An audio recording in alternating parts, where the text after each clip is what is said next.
Howdy, all. Hey, Garfield.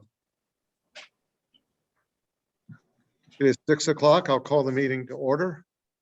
Pursuant to Governor Baker's March 12th, 2020 order suspending certain provisions of the open meeting law, GL Chapter 38, Section 18, and the Governor's February 18th, 2022 revised order extending remote participation by all members in any meeting of a public body. This meeting, the Great Barrington Select Board, will be conducted via remote participation to the greatest extent possible. Specific information and general guidelines for remote participation by members of the public and or parties with a right and a requirement to attend this meeting can be found on the town's website. No in-person attendance members of the public will be permitted, but every effort will be made to ensure that the public can adequately access the proceedings in real time via technological means. Pursuant to MGL 7C 30A, Section 20F, after notifying the chair of the public body, any person may make a video or audio recording of an open session of a meeting of a public body or may transmit the meeting through any medium. Beginning of the meeting, the chair shall inform other attendees of any such recordings. This meeting is being recorded by the Berkshire Edge, the Berkshire Eagle, the town of Great Barrington, and other members of the public. Any member of the public wishing to speak at the meeting must receive permission of the chair. The listing of agenda items are those reasonably anticipated by the chair, which may be discussed at the meeting. Not all items listed may in fact be discussed, and other items not listed may be brought up for discussion to the extent permitted by law. So a little housekeeping. Just because there was a little bit of confusion. This meeting has no discussion by select board on short-term rentals. Our next discussion on short-term rentals will be this Wednesday night, March 30th. And then on Monday, April 4th, will be a listening session for the select board to listen to the public's comments. So if you're on the meeting tonight, you're welcome to stay, but we will not be having any discussion on short-term rentals, nor is it on the agenda. Start with the approval of minutes, March 7th, 2022. Do I have a motion? I make a motion to approve the March 7th minutes. Second. Discussion. I have a addition, please. Yes. Under previous business, under number 8, under the short-term rental, I wanted to add when it says C. Rembold work with L. Davis and E. Abrams in the best effort to revise the bylaw. Addition that it was decided that L. Davis and S. Bannon would be working together. I'm missing the difference. I'm sorry. So basically it says that I'm working with Ed, and it was decided after that the two of us would be working with Chris, and that's omitted. Okay, you're correct. That's what it was a little confusing that night. Okay, we'll make that change. Ed, you're okay with that change? Yeah, you could either just make it the two of you, or I declined, and either way, yeah. Okay. Anything else? Okay, roll call vote. Garfield. Aye. Eric. Aye. Ed. Yes. Lee. Yes. And yes, it's unanimous for the minutes. Select board's announcements statement. Garfield. Nothing. Eric. Nothing. Ed. Nothing. Lee. Nothing. And I have nothing. Town manager's report. Thanks, Steve. Just a few quick ones this evening, and nothing new to report with Houstonic Waterworks. Although I did want to just remind everyone that they are required to respond to DEP's March 3rd order by Monday, April 4th. So we're awaiting a reply and a response there. I would, however, like to ask that this board schedule an executive session with our attorney to discuss our strategy. And I'd like to suggest Thursday, April 21st at 6 o'clock, if that works for your schedules. Does that work for the select board? I'm going to be out of town that week from the 19th to the, whatever it is, the following Monday, unfortunately. Okay, so what we'll have to do is we'll have to go back to our lawyer and get some other dates, Mark, and we can do it by email. It's housekeeping. It's a schedule. So we will figure out other dates. Sorry about that. No problem. No worries, I can circulate some other dates very shortly. Next on my list is an update on paving projects, and I have a long list here in front of me, so I'm just going to go through them quickly. So we have a number of paving projects that are resuming. Some of them were left over from last fall that we weren't able to complete on time before the weather became too cold. And some are spring projects that were already in the schedule for this year. So first on my list is Rossiter Street. You're going to see paving, drainage, and pedestrian paths get started over there very soon. Elm Court, just around the corner, paving and sidewalks there. The Fairview Terrace, Magnolia, and Maplewood neighborhood up off of Stockbridge Road, you'll see paving and pedestrian paths there as well. Route 71, from the Egremont line to the intersection of 23, you'll see paving and a little bit of widening over there also for pedestrians, just a little gravel on the side so that people walking along that strip have a safe place to do that. You'll see some sewer slip lining getting underway on Main Street very, very soon. That was delayed about a month ago because of the weather. You'll see year 2, and this is not only year 2, but the final year of construction at the Roundabout getting started very soon too. That's the intersection of Route 7 and 23. You'll see work resume on the Route 7 trail up near CHP. And that will conclude construction this spring also. And that project should be opening very shortly. You'll see contractors getting started at the Division Street Bridge. And by contractors, I just mean that you're going to start to see demo crews arriving to work on a plan for demolition there. It won't be consistent work. So I just wanted to give everyone a heads up. And then finally, we have 4 sets of, and I have this on my paving list because it's road related, but it's not really paving or construction.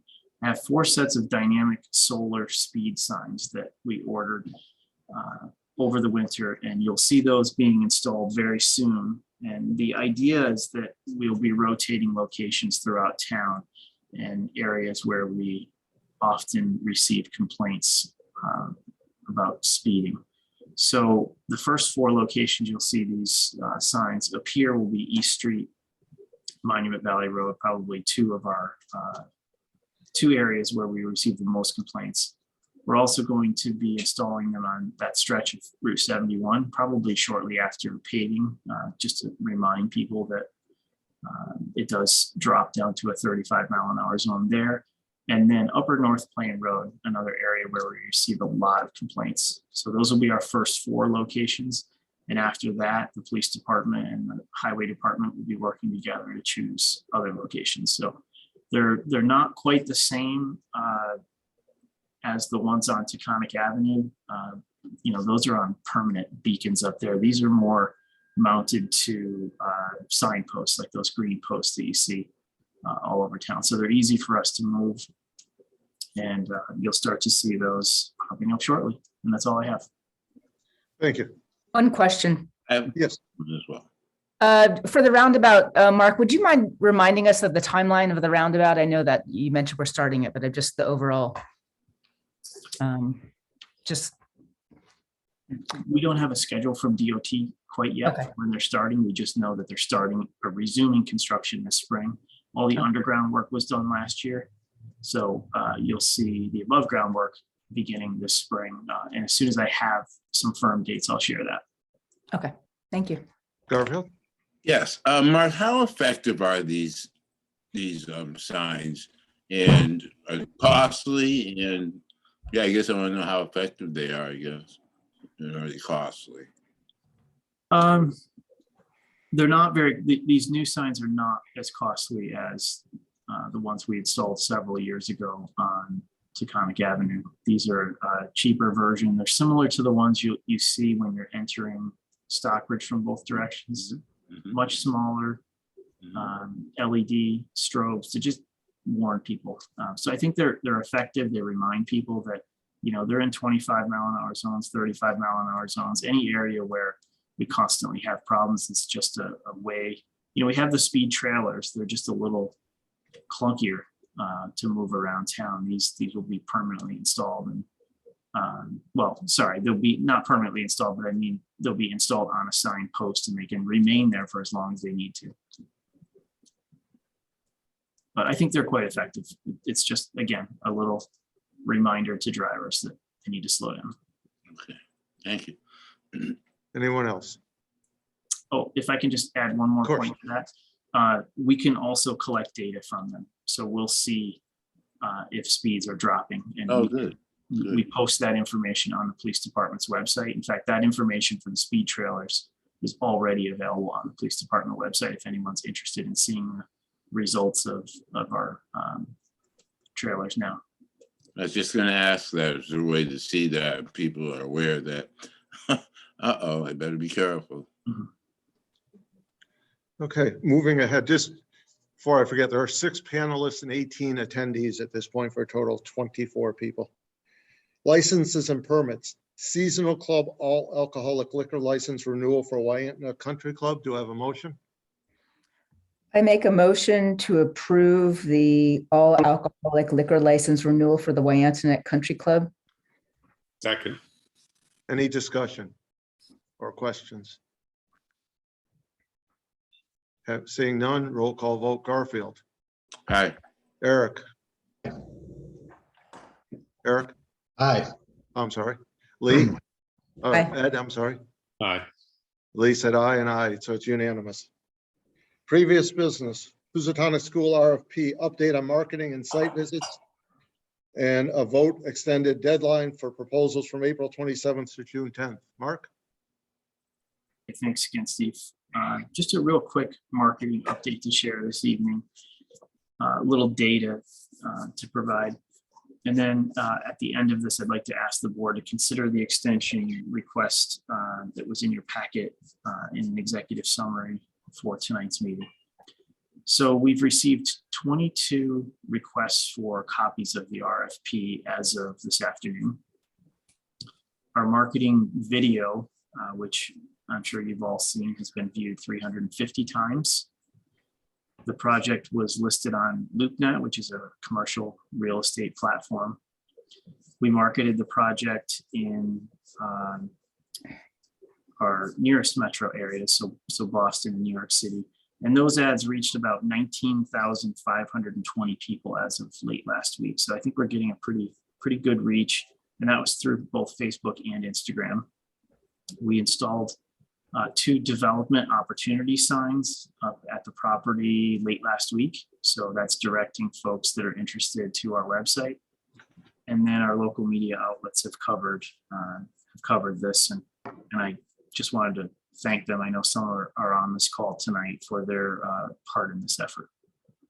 So that's all I have, other than a request for the board to consider an extension until June 10th. Mark, can you just give a very brief explanation of why you want the extension? Yeah. I realize it's in the packet. Yeah, basically, we just want to give potential developers more time to solidify their plans, maybe reach out to potential tenants, secure financing in their own budgets, and complete their designs. You know, we want to give developers the best shot they can to put their best foot forward on this. Terrific. Do I have a motion? I make a motion to grant the extension of the Housatonic School RFP from April 17th to June 10th. Second. Discussion. Seeing none, roll call vote. Garfield, Yes. Eric, Aye.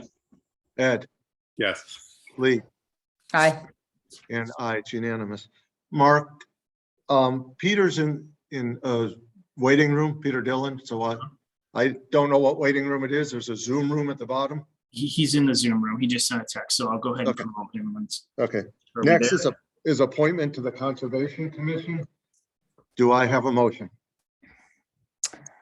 I make a motion to grant the appointment to the Conservation Commission of Thomas Tom Ferris. Ferris. Thomas Ferris. Second. Any discussion?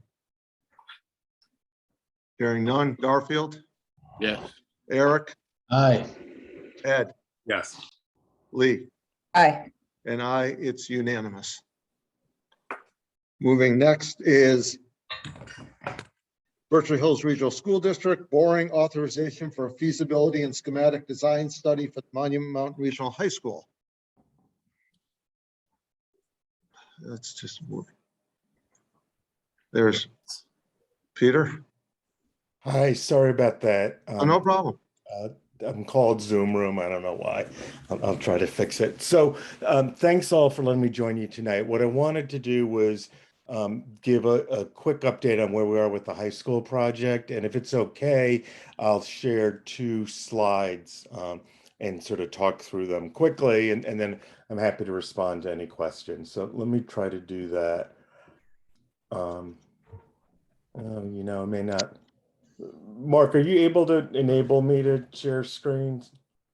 You should be good, but I'll double check right now. And if not, I'll just talk through it. Oh, sorry, it was turned off. All panelists are good to go now. Okay. So give me just a sec. Are you able to see that? Yes, we are. Okay, so the big news is the MSBA just invited us into the eligibility period, and I'll talk a little bit more about that. But since we last had a proposal since the voters, we've done a number of things that I think are really quite significant. So I thought I'd share a little context for that and then talk about the next steps. The big thing we did, and some of you were directly involved in this, is we redid the regional agreement, particularly the capital assessment formula. So we cleaned up a lot of language, but the big shift was the assessments for capital projects used to be tied to the percentage of students in each town as part of the total number of kids in the 3 towns. So historically, Great Barrington's cared about 74% of the kids. Maybe it started when I came here on 72, and it's gone up to 74%. So if we, in the old formula, did a capital project, Great Barrington would cover 74% of the project. Maybe 5 years ago now, we redid it, and the voters in Stockbridge did something which was quite remarkable, and they voted against their own economic self-interest. And the new capital assessment would assess Great Barrington 54.03% of any future project. So that in and of itself is a huge deal, and in some ways maybe the most significant thing that's happened during my time in the district. The other things we've done since the last proposal is we've really refined our educational plan, including a dramatic expansion of vocational programs. So in Massachusetts, approved vocational programs are called Chapter 74 programs. And what's really important about that is there are funding mechanisms tied to it, but it also lets high school age students work in a hands-on way within the law. And if you weren't part of a Chapter 74 program, high school students would largely have to observe. So right now we've got 2 approved programs, one in horticulture and one in automotive, and we hope to add 4 programs over time. And we've done a big study with the Regional Employment Board looking at the needs of the community.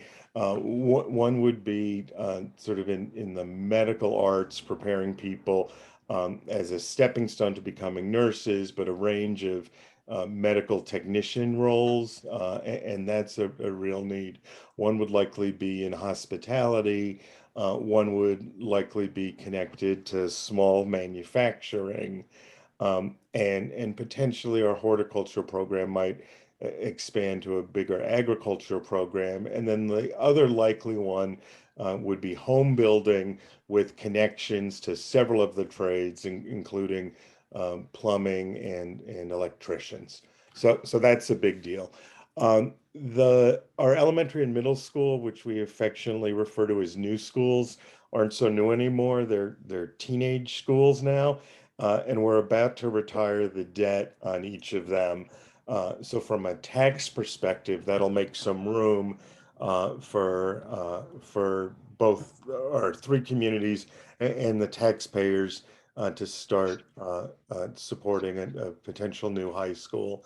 There are also shifts in the number of voters in each of the three communities, and the demographics of those voters. And then we hope to do a bunch more around outreach and communication. The next slide is, and again, the MSBA invited us into this eligibility period. We've been applying every year since we had a failed vote, which is almost 10 years now. And this year they approved 17 projects and they rejected 42. So it's a huge deal that we got this far. It's quite remarkable. We're one of two unrenovated high schools in Berkshire County, the other one being Pittsfield High School, and every other high school in Berkshire County is either a new building like Wacona and Taconic, or part of Mount Greylock, or a significantly renovated building. A few weeks ago, the school committee voted unanimously to support $1.5 million for a feasibility study. Because the state, or the Massachusetts School Building Authority, paid for the first feasibility study, or a large portion of it, they won't pay for a second one. So this one's on us. But as we get through this, it opens up the possibility that they will pay for what could likely be half of a future high school project. Right now, and this is the second one of these I've done, I'm doing Stockbridge next week, but I'm talking to select boards and finance committees to get their recommendations to put the authorization for borrowing on the warrant. It won't have a tax impact in this coming year's budget. The borrowing will likely happen next spring, and then the first impact of it is a short-term borrowing. Will just be interest, and then assuming we have a great plan and build support for a bigger project, the borrowing will be built into that. The next couple things that'll happen is the school committee will appoint a building committee and likely engage dozens of volunteers in addition to the building committee to engage people in the community, and then hopefully this time we set up, after the study happens, after all this work happens, a successful vote. The other thing that I'll mention that you've probably been reading about, if you've been paying attention, is this whole regional school district planning board. So that's a parallel process, and each of the 8 towns, the 3 Berkshire Hills towns and the 5 Southern Berkshire towns, have 3 members, a select person, a school committee member, and a member at large, that have been meeting for over 2 years to explore the possibility of consolidation or collaboration. Last week on Tuesday, Jake Eberwein and his group of consultants made a recommendation that the 2 districts do consolidate pre-K to 12 and have a shared high school. Right now we have about 530 or so students in our high school, grades 9 to 12. And Southern Berkshire has a high school that's grades 7 to 12, but they're 9 to 12 students. It's around 160, maybe 180. As we go to the MSBA to start this design work, we're going to look at what happens if we build a high school for 530, 550 students, and also what happens if we build a high school for 700 or so students. And we're leaving that possibility open. Either way, I see us building a new high school. What is potentially in flux is whether we're building a high school for 3 towns or we're building a high school for eight towns. So I'll stop there. You probably have a lot of questions, but my big ask is your recommendation along with the warrant article. So at the 3 town meetings this year, I can request that the voters support borrowing for a feasibility study in the amount of $1.5 million. So just to be clear to the select board, what the motion tonight can be 1 or 2 motions. One motion would be to recommend the articles and to put them on the town meeting warrant. We could split that up if someone desires, but the cleanest and easiest would just be to recommend and put on the town meeting warrant. So do we have questions of Dr. Dillon? I got a question, Peter, just curious. I saw on your slide, it said that 17 were approved for this and 42 were rejected. How many openings are there for funding for the 50% or whatever for the building of a new school? Do we know that, or? Yeah, so and they use very careful language in this, and Mark might have forwarded what they shared with us around this, and if he hasn't, I can send it so you can all see it. The thinking from the MSBA perspective is you get into this first round, which is the eligibility period. You do the feasibility study, so you pick one preferred option, and usually they look at 3 possibilities: a brand new building, renovation, and an addition, which is sort of in the middle, or simply a renovation. And what we tried to do the last time was a renovation and addition. It's a little early for me to say this, but both Wacona and Taconic used the model school program and built new buildings. And the advantage to building new buildings is you could do it in a faster timeline. There aren't transitions around moving people, particularly students, in the space as construction happens. And then when the building is complete, you tear down the previous building. But the feasibility study process will determine that. My understanding is the MSBA allocates different schools in different phases of this, with the expectation that in a year or 2, when the feasibility study's done, there'll be sufficient funding there to support those 17 schools. Maybe one of them drops out along the way, and maybe another one comes in. The MSBA gets their money off a dedicated tax. So there's a big pot of money there. There's also some more federal money coming in for construction, but they're comfortable that in not 23, but 24, 25, they'll be able to fund these 17 projects. And from their perspective, starting on August 1st, we have 270 days to do all the things they need us to do. And then at that point, we try to move into the next phase when we have a preferred option that we share with the voters and hopefully get their support on that. The reason why this is really high stakes, and I'm both excited, but I'm a little nervous, that we got back in the queue after 2 unsuccessful votes is a minor miracle. And I think this is the only shot we're going to have with the MSBA in the foreseeable future. So we're going to, I think our educational plan is more sophisticated. We did all this legwork that got us back here. But I think that the next 2 years, we're going to spend a tremendous amount of time making a compelling case to the voters that some sort of building is appropriate, that this is what happens, and that the MSBA might cover anywhere from maybe on the low end 46 to the high end 54% of the project. And it would have been very hard, or it would be very hard, to try to do this kind of work without their support. Okay, so the funding will be there if we have the plan together. The obstacle at the end of the day is to get the votes from the towns to move it forward.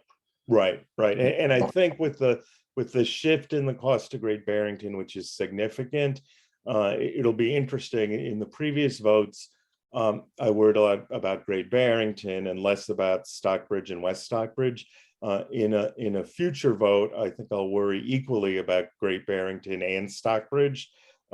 Great Barrington because there wasn't broad-based support the first couple times, and Stockbridge because they have relatively few students, and we're asking them to pick up a slightly bigger share of the cost. Lee, Thank you. Thank you very much, Peter. This is very helpful. I apologize if you've mentioned this already, but just roughly a possible timeline where a vote might come before the Great Barrington voters. It's interesting, and it's tied a little bit to how long it takes to do the feasibility study and what the preferred option is, and it could be tied up a little bit with the regional school district planning board, but hopefully that decision will be made. I think there's the possibility of so we're the spring of 22. There's a possibility of the spring of 23. So almost a year from now, maybe the fall of 23. It's a little early to say that, but that's what I'm thinking. Steve, do you have any different thoughts on that in terms of? no, time? I think that's the earliest it's going to be. They have a very prescribed timeline, and I think that will be the earliest. Okay. One other question. Yeah. Depending on what happens, if there is a consolidation, regionalization that we bring in Southern Berkshire, would we be on the hook with what happens to that school because they did put a significant amount of money into that, or is that tied into anything that we would have to?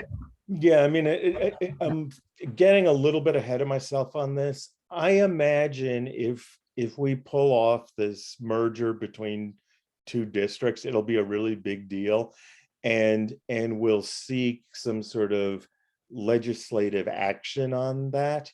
And the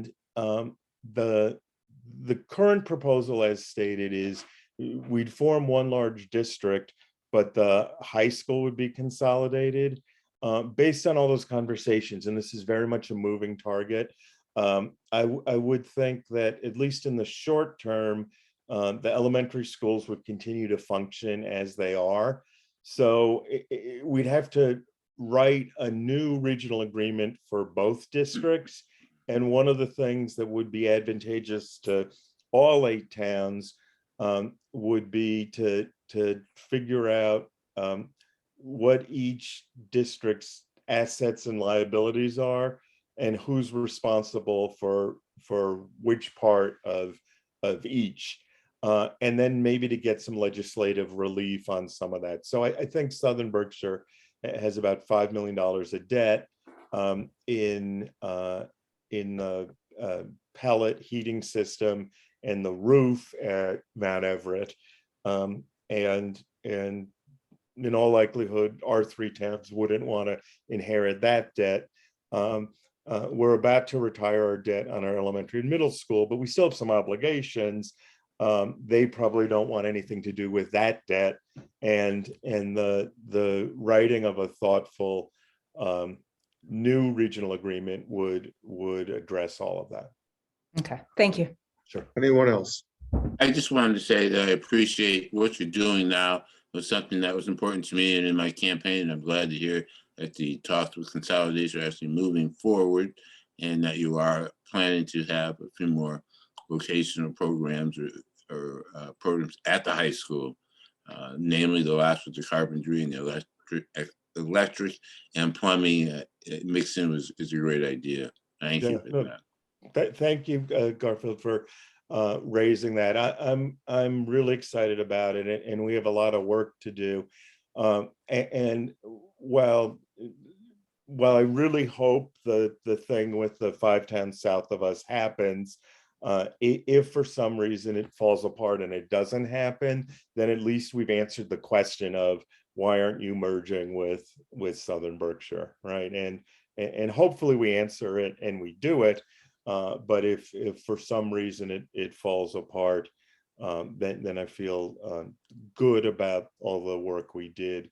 The other thing is the Regional School District Planning Board has a really good website. And you could just Google Regional School District Planning Board or 8towns.org. And there are probably thousands of pages of reports on everything from vocational education to transportation and how long kids might be on buses, to the comparative contractual obligations and salaries of both districts. It's in such granular detail. I've never seen anything as thoughtful. And Steve and maybe Ed remember in 2009, and maybe Lee too, when I came, I inherited another consolidation report that was all of 40 pages. And in part, it fell apart because it didn't even look at transportation and the depth and quality of this work, and that Jake Eberwein has done, and Lucy Preschker is the chair, and Peter Taylor is the co-chair, and all the other people that are involved, including Steve, is really quite remarkable. So I think we've got a good foundation there. Garfield, you bring up a really good point. There are 3 exciting projects that the school district are doing: the consolidation, the new school, renovated school, but we can't lose sight of the career vocational technical education that we're moving ahead with, because that is so important to South County. So we're working hard on all 3 of those, and those are all very exciting projects. And just Steve, I'll add one sort of point of detail on it. That in that report is a really thoughtful map around how many vocational seats there are in Berkshire County. And because of McCann up in the north, there's something like 642 seats. Because of Taconic and Pittsfield, there are 400 and change. And in South County, all told, there are about 40 seats. So there's a huge inequity there that our young people want to do vocational things, and some of them are doing it, but 10 times less than our closest neighbor. So keeping the 2 programs and adding 4 more should really address a need. And it's not just what kids want to study, but when was the last time you called an electrician? When was the last time you called a plumber? Those folks are getting older and retiring, and channeling people into a pipeline for the workforce, and they make really good salaries, right, or really good income. It addresses some of the stuff around housing and people staying in Berkshire County. I think we're finally getting a plan that is addressing multiple needs on multiple levels. Other questions? Yeah, I want to again, thank the work that's gone into this, and it's just really, really detailed and exciting. And I echo what Garfield said about the vocational aspect to that. I think it's very important. So thank you so much. Yeah, Peter, sure. you might just mention what's in the budget for the addition in vocational in this year's budget that will hopefully be approved at town Oh, yeah. meeting. So one other thing that we added, and I didn't go into the budget in fine detail. All our schools run pretty lean in terms of staff, including the district. And at the high school, we have a principal and we have an assistant principal, and largely everybody else is a teacher, except for some guidance counselors, a couple social workers.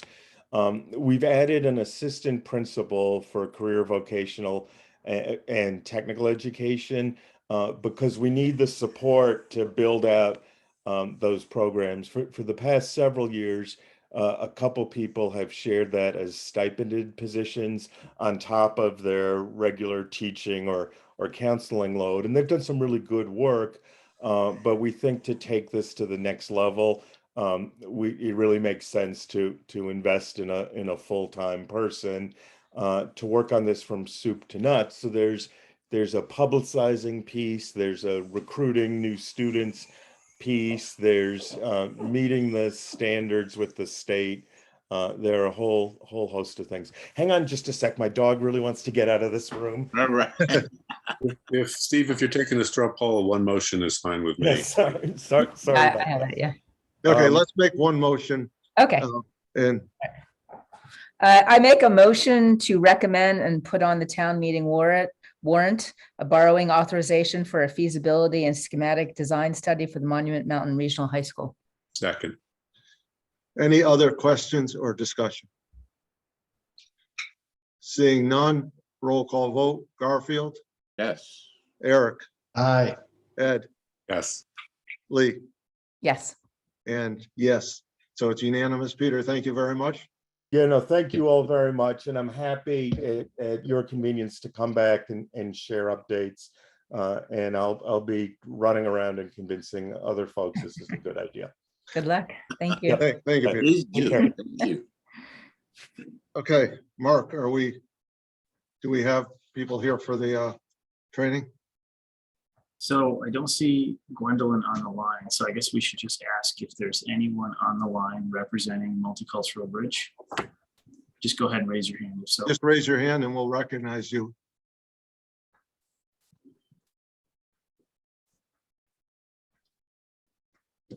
Okay, I'm not seeing anyone. I'm going through the list here and I'm not seeing any.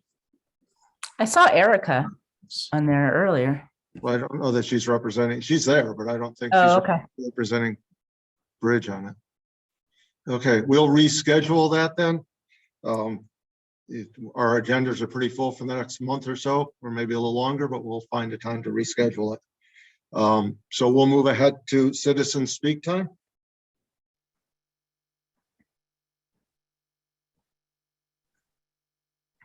And Ashley,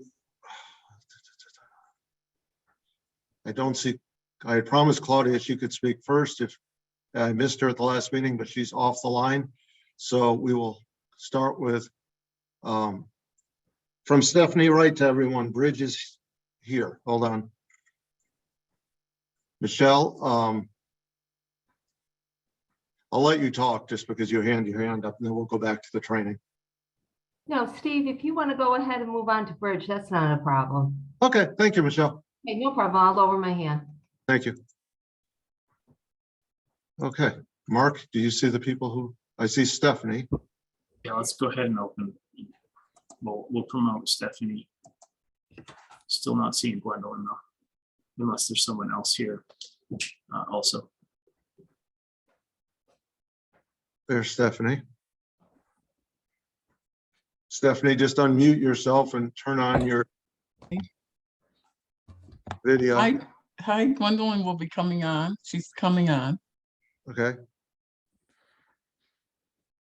Good afternoon. Good evening, everyone. Hi, hello. Stephanie. Stephanie, while we're waiting, is there anyone else on the line from Bridge that we should go ahead and promote? Destania might come on. Another lady, Destania. I gave her the link. I don't see her right now, but I'll keep looking for her, and Mark will keep looking for her. On the agenda, I thought we were like line number 7 or something. I don't know. It just seems like we're further down in the. We're fast tonight. Yes, you were.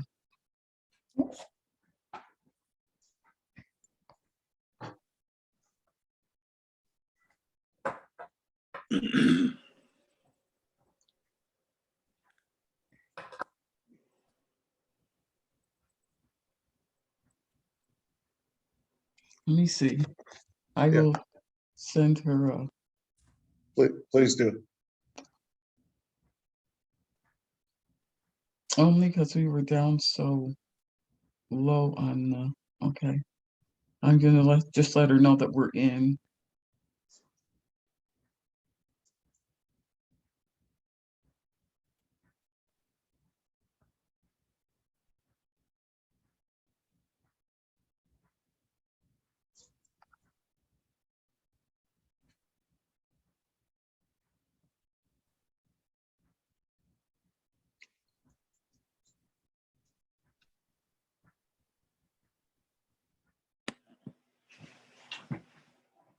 Is she getting on yet? I just sent her and said that we're on now and we're in the room. Yeah, I don't see her yet, but we'll keep looking for her. Mm-hmm.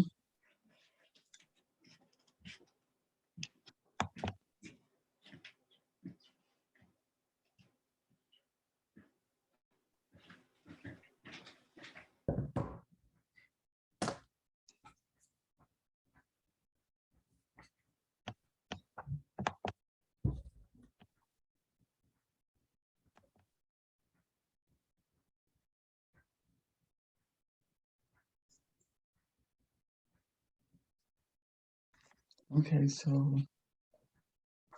oh,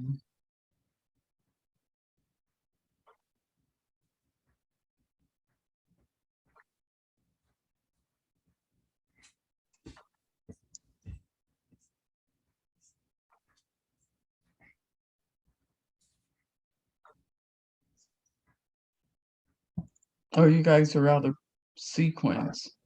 No, we're in perfectly good sequence. Oh. I thought for sure there'd be some kind of conversation, but I guess there wasn't much. Okay. Have you heard back from Gwen? Not yet.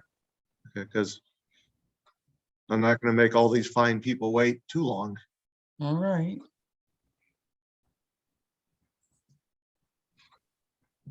I just saw that we were down on the agenda when I went on, and I said to Gwendolyn, we're number 6 or something on the We agenda. made it a light agenda because we knew this was on there and we wanted to put our attention towards it.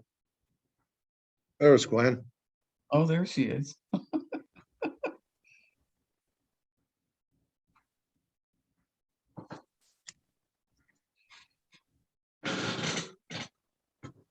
Gwen, just unmute yourself, turn on your video, and we're ready to go. Hello. Hello. You think this is my first rodeo? Sorry about that. How are you doing? Good. Good. All right. So you're ready for us for a training? ready. You're ready? All right. The way I've done this when we did other town trainings, that we have our presentation in a Menti so that people can follow along.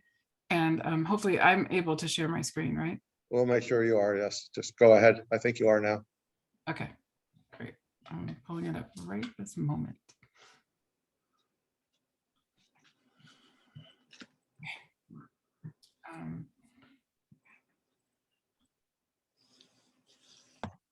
Great, thank you for your patience. Okay.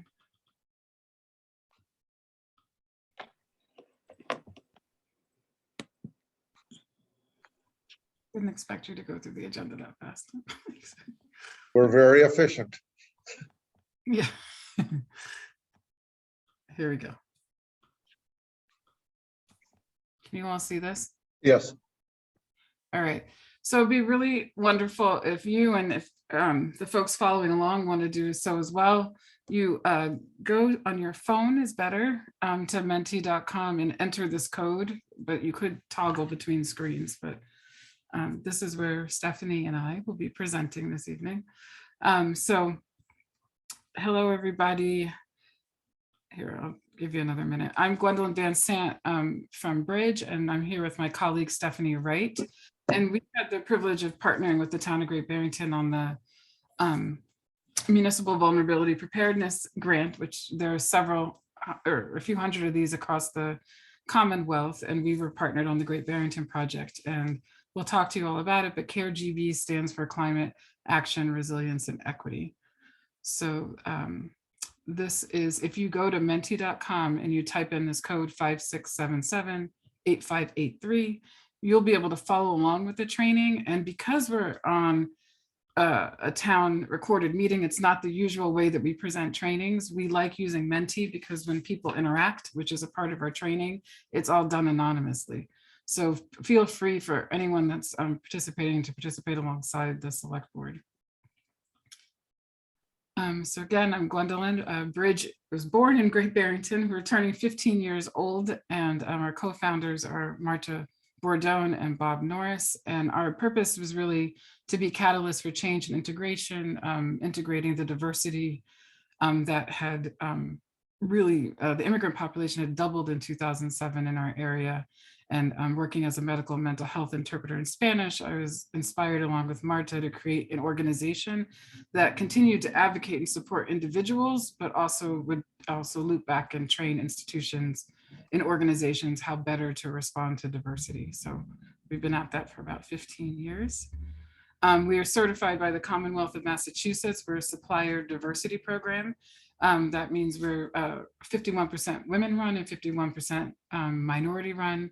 Minority is a term designated by the state for folks that are underrepresented or historically underrepresented.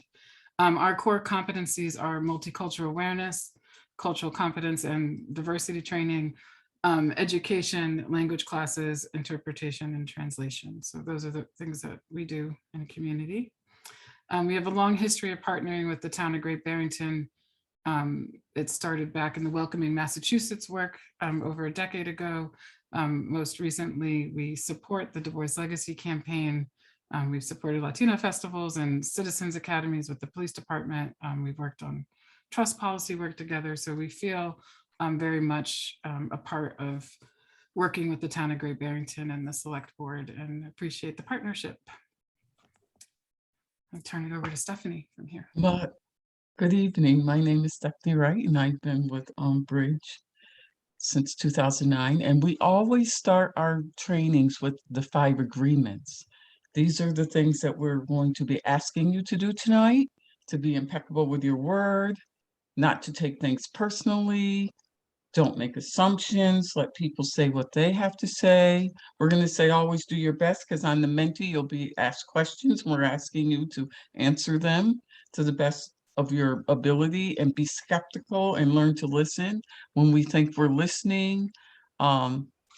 So a lot of times we're speaking in our heads. So we're just asking us to listen carefully. Active listening tonight. We also ask that we respect confidentiality, and we're saying that some people speak more than others, and we're going to share time equitably so that everyone can participate. We're going to listen carefully and not interrupt, let people get their thoughts out. Keep an open mind and be open to learning, because some of these things you may not have come across your mind.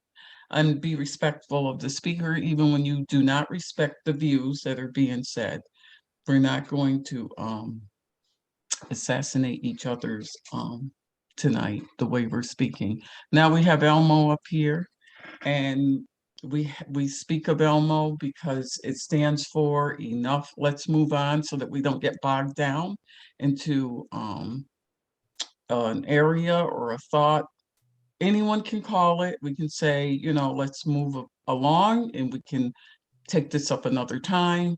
And the other thing, we have wait, and that stands for why am I talking? Because again, some people get lost in their thoughts, and we're asking that you might say that to yourself if you feel like you're bogged down and you just keep speaking. Now, can we get a thumbs up so we all agree to that? Thank you.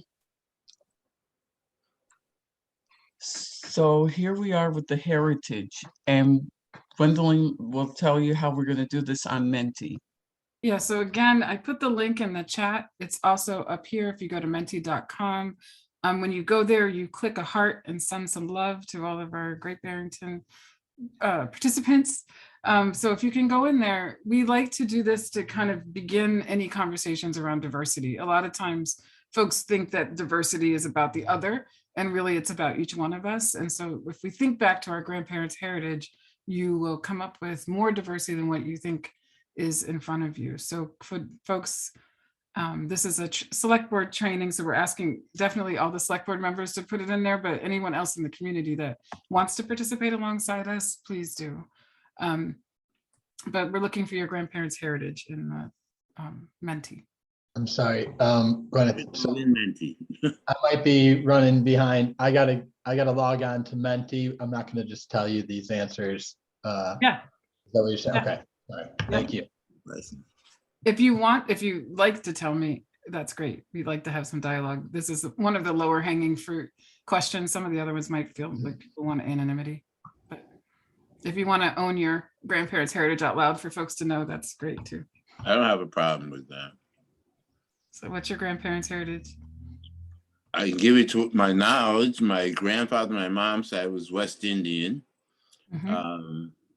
My grandmother, I don't know actually her origin. My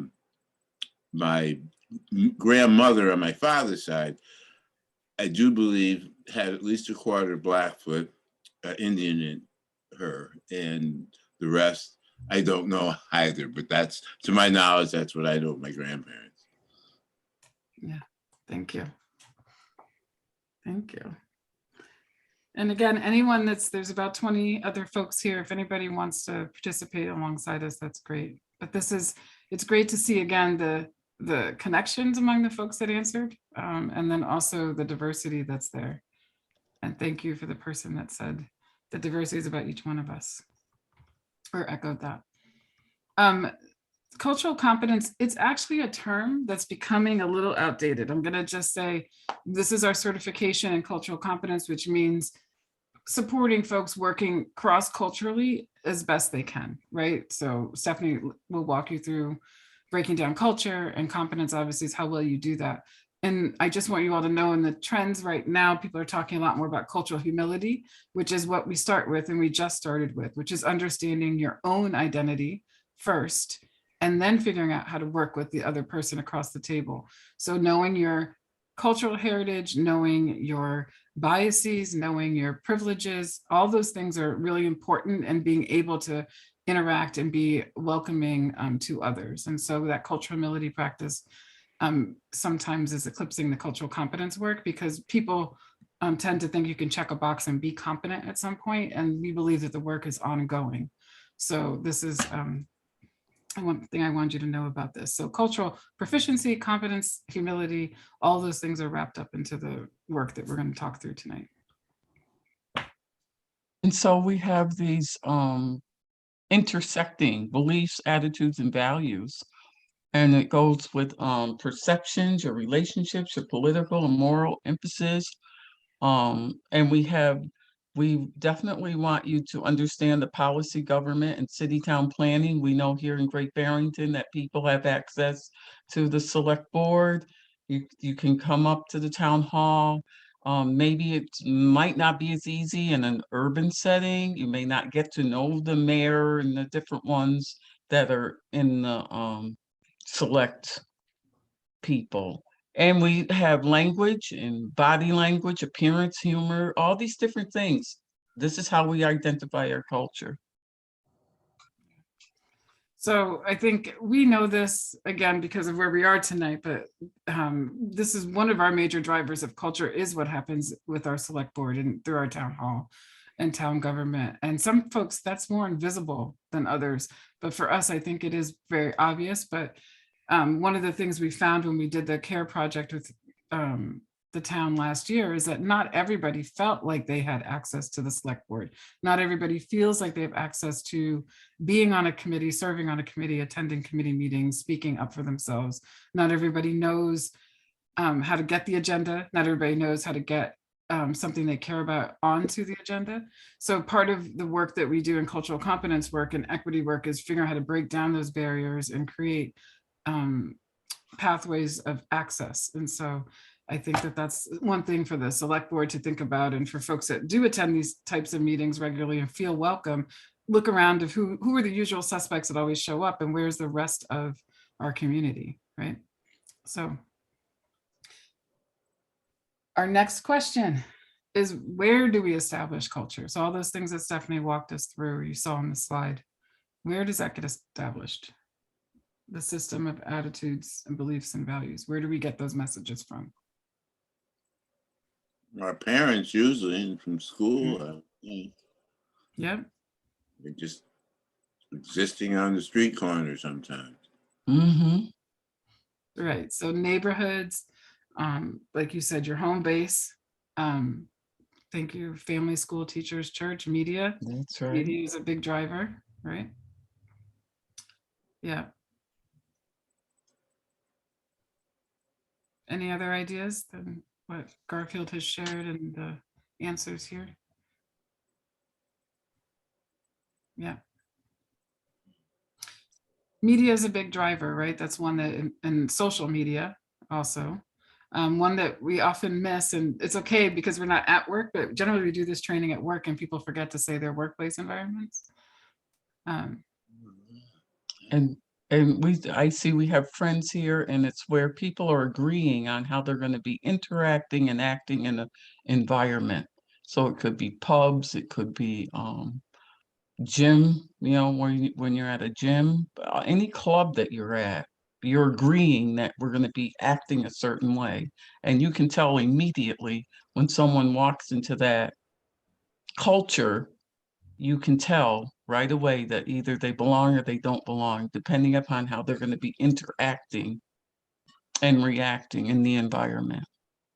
And so as we talk through the climate work and what came out of the community partnership, this came up quite a bit, right? We have open spaces, we have public spaces, we have farmers market, but who actually feels welcome there? Just like I talked about the select board meeting. So as you're thinking through what cultural competence is and means, sitting on the select board and being ambassadors for the town or being your residents of the town, look around and who do you see and who don't you see? And what, like Stephanie said, if someone different walks in, how does that change? How does the dynamic change? And it's not, if you're one of the folks that's born and raised here, or like you're usually going to that spot because it's your regular spot, you won't notice that unless you actually make an effort to pay attention. But I think that's a really important piece. So we're not believing that people intentionally exclude, but there's a way in which if the same people are always in a space, other people get the message that they don't belong.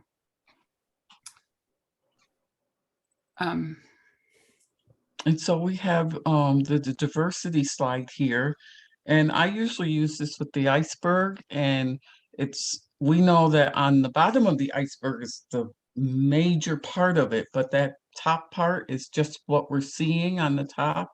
And we have secondary and primary diversities. And we can see age, ethnicity, gender, and all those different things as we're observing people. We can usually get some kind of idea. But can anyone tell me on the secondary side what you would be doing to know that? Of the same person that you saw, their age or ethnicity, what would you be doing on that second, on the right-hand side, that column? How would you get to know this? Conversation.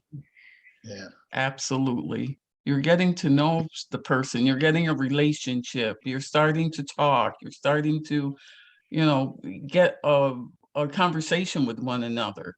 And sometimes on the left-hand side, we know that some of these identities are definitely,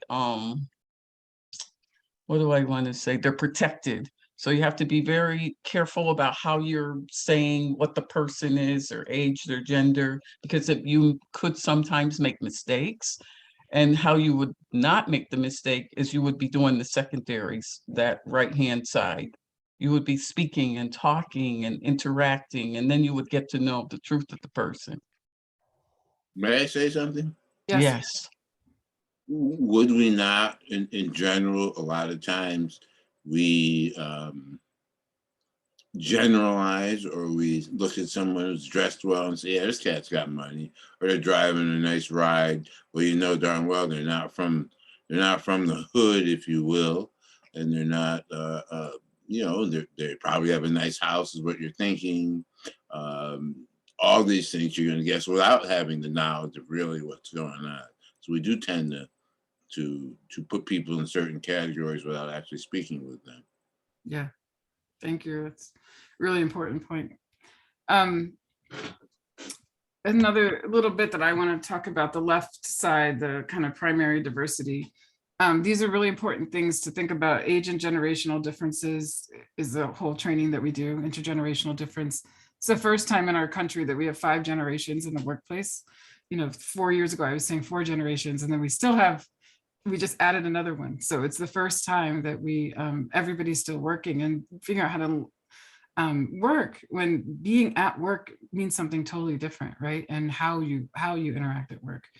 And if we move down a little bit, gender is a social construct. And I want to highlight that because gender identity and gender expression became a protected class in 2016. And along with that comes compliance issues. So folks that don't identify on the binary, meaning don't identify as men or women, have rights, and they've always had them, but now they're amplified and supported if they don't have a place to go to the bathroom, if they're not reflected on the forms when they fill out for employment. So a lot of times people use pronouns on name tags and pronouns in emails to reflect affirming identity and affirming belonging for people that identify on a more fluid gender continuum. So again, the binary is male or female, and I can't tell you how surprised I am how many forms there are only those two boxes still to check, because really folks can identify on a continuum and it can change at any time, and anybody in a workplace environment or community are accountable to creating spaces where they can feel fully welcome and integrated. So gender is just a social construct. It's attached to the sex of an individual, but it's the ideas and assumptions we attach to it. And that changes across cultures, across time. You know, it's changed over time what gets attached to gender, masculinity and femininity. Gender identity, the most basic way to talk about it is male, female, transgender male, transgender female, but there are many more categories to get into, and it's something that you should be aware of if you're working in community. So physical and mental ability are pretty obvious. Race is another one that I want to define as a social construct. Again, that's misconstrued as being attached to biology, but really it's just a social construct, and race also can change across lines and has historically, you know, you've heard probably about the counting the drops of blood that make you one race or another across different state lines. But really, race is a social construct to preserve access to wealth, access to power, and other entitlements if you can identify as white. And that who has been able to identify as white over the history has changed. There are huge books and lots of research of how the Irish became white, how the Polish became white, how the Jews became white. Those are actual titles of really thick books that are here on my bookshelf. So you can continue to research that and notice trends that are happening now as there is still attention about who is the majority in our country. Sexual orientation is simply who you're attracted to romantically and physically. And those things are really important to separate out: gender, gender identity, sexual orientation, and sex. Sex is your biology, and the others I talked about. So those are just some basic ones that we're racing through this. We usually spend a couple hours on these first few slides, but just because you're here, we just wanted to give you some tidbits into what we consider the foundations of cultural work. So that's what I have for you right now on that. And then we talk about poverty and privilege, and we define poverty, the extent to which an individual does without adequate resources. And we know for sure that definitely happens in Berkshire County. We have people that are doing without adequate resources. And the privilege side, we have the earned or unearned benefits that affords an individual or group a level of power and access. And when I think of access in Berkshire County, I'm looking at the hill towns where you don't have transportation, or if there's a snowstorm, you know, it's depends upon which side you are on, and if you can get to these things, and if you can be, you know, you're existing without these adequate resources. And I'm also thinking of food deserts too. When you're out in those outer reaches, you know, you got to get down to Big Y or Price Chopper. So this is what Ruby Payne, this is her definition. Yeah, for poverty. Yeah, she's written a book, Understanding the Frameworks of Poverty, and has an initiative that's national, Bridges Out of Poverty, where she goes to cities gateway cities and tries to reverse generational poverty. There's an initiative in Pittsfield called Working Cities that's based on that. Can we So just in go the- back for a moment? Say it again. Can we go back to privilege for Yes. a moment? Yep. I guess I want to say it, but I feel very like maybe I shouldn't, but I don't think privilege is for everyone, or everyone doesn't have privilege. And I think there is white privilege. And Mhm. I'm surprised you have not touched on it or spoke about it or explained it or. So Garfield, you've been through this training before, and I know you know that we get into it, right? Garfield was in about maybe 20 hours, 24 hours of training that we're trying to condense into 90 minutes. What we like about Ruby Payne's work is that she talks about poverty, and we've overlaid privilege without having the social identifiers of race or class, because privilege cuts across those things, right? So there is race privilege, and there is gender privilege, and there is class privilege. There's also privilege in different ways in different communities. So Stephanie was talking about just geographically where you're located, right? Whether you have broadband, like those are privileges, right? Those are places in which you have entitlements. And for us at the beginning of a foundational training, we like to talk about poverty and privilege in the broadest sense, because then when we teach more about class and gender and race, remember you took those 3 courses, systems of oppression, then we get into that much more deeply. But for at this point, it's sort of this level setting of understanding these terms that get thrown around, because privilege is what we believe that most people have access to in some shape or form, not in all ways, and some of those are, outweigh others. But we do believe that most people experience privilege in some aspect of their life, even if they've not been told that and haven't experienced it. And then other ways, people experience poverty in larger and smaller scales. And so that's where we start. And then in a moment, I'll get to a little bit more about that. But I hear in this piece of our training, we're always trying to level set that we're all working with the same amount of language. So before we presented the care work, we wanted to make sure you had the baseline kind of where we start.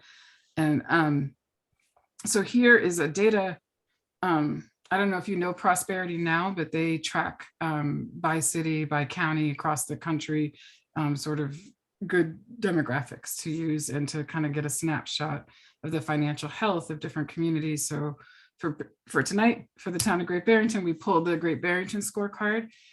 So you can just take a moment to look at this, but it talks about the income poverty rate, the asset poverty rate, unbanked households, underbanked households, who has assets, unemployment rate, home ownership rates. So you kind of get a sense really of like this is what our county looks like. This is what privilege and poverty looks like in our county as it relates to finance, right? As it relates to generational poverty, wealth, and class status. So the place data is the Great Barrington data, state is Massachusetts, obviously. So this is an interesting piece, and I can send it along if you all haven't seen it before. We can send along the link, but if you Google Prosperity Now, you will find it, and you can put in any town. Some of our smaller towns, neighboring towns don't make it, but many of them do. So here's the second card. It's a little gray, but this talks about income poverty rate according to race and ethnicity, right? So if you look at those same data points from the other slide, then you begin to see what Great Barrington looks like in this way. And there's one really important piece of this that I want to talk to you about, is that like home ownership, it says 0. I know that there are African-American families that own homes in Great Barrington. It's the reason why, and what I cut off down here in the screenshot, is that there's a certain number of which then they don't count, right? So again, there's a couple of things to think about with that. It's like, what does that mean to not count as demographics in our area? This used to happen in the school district too, and I think Desi stopped doing it because it would say no Black kids in Monument, and we knew that there were families there, so we kind of advocated for them to actually put the number. But there's a certain number when you don't have to report. But if you take 2 steps back from what does that feel like for African-American families in our community to not even be counted, and not be seen. And then what does that do when we do deeper work around bias work? What does that do when people in different workplaces or in mortgage offices don't see people looking like that coming through, how do biases get built, even if it's unintentionally? So I just think it's good to look at the data, and then it's good to really analyze the data and then actually think about the impact of the data, right? What's missing, what's here, and how does that impact experiences of people being raised and educated in our community, that are working in our community in different sectors, and then those of you that are advocating on a municipal level, how does this data impact experience of people in our community? So again, Prosperity Now, you can look it up and dig around a little bit more. But just at that quick glance, did anything surprise you about the data that you could see?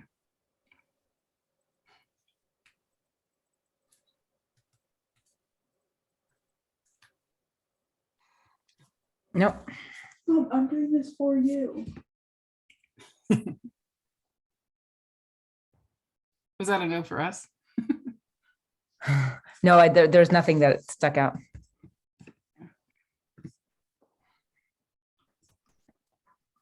Any other thoughts? No.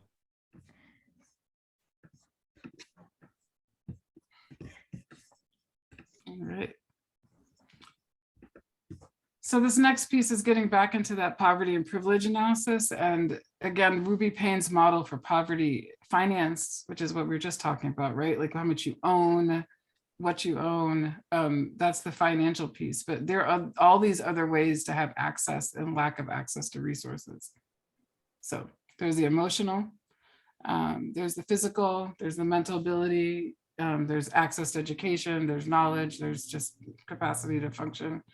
There's social networks, there's who has access to trust in a community, who's assumed to have integrity and who has to kind of prove it, who has support systems, where are their mentors and relationships, and then what are the hidden rules and how things operate, right, in a community. So when Ruby Payne, who's a social psychologist researching poverty her entire career, came up with that definition of the extent to which an individual does without adequate resources, she was thinking about all of these resources because money is just one aspect of it.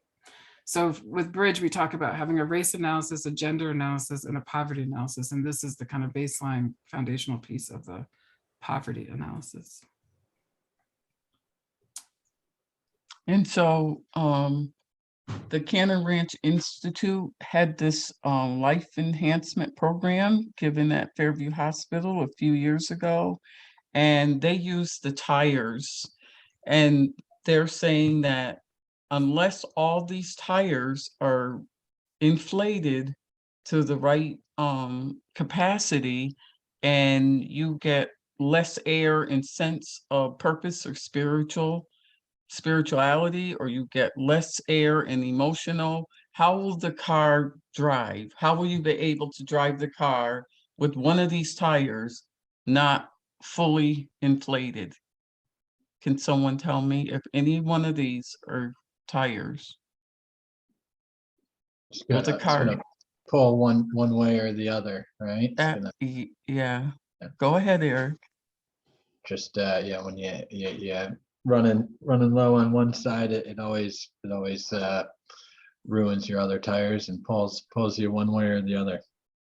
Yeah, and it won't be a smooth ride. It Right. could be pretty bumpy, and it could be dangerous if you pull into traffic. So they're saying unless we have our physical, our mental, our emotional, and our sense of purpose all fully inflated, and we're driving down the road with a fully inflated 4 tires, then we can get somewhere. Our health will be enhanced. But if one of these are out of whack, then our health will start to wane and suffer. Thank you. All right.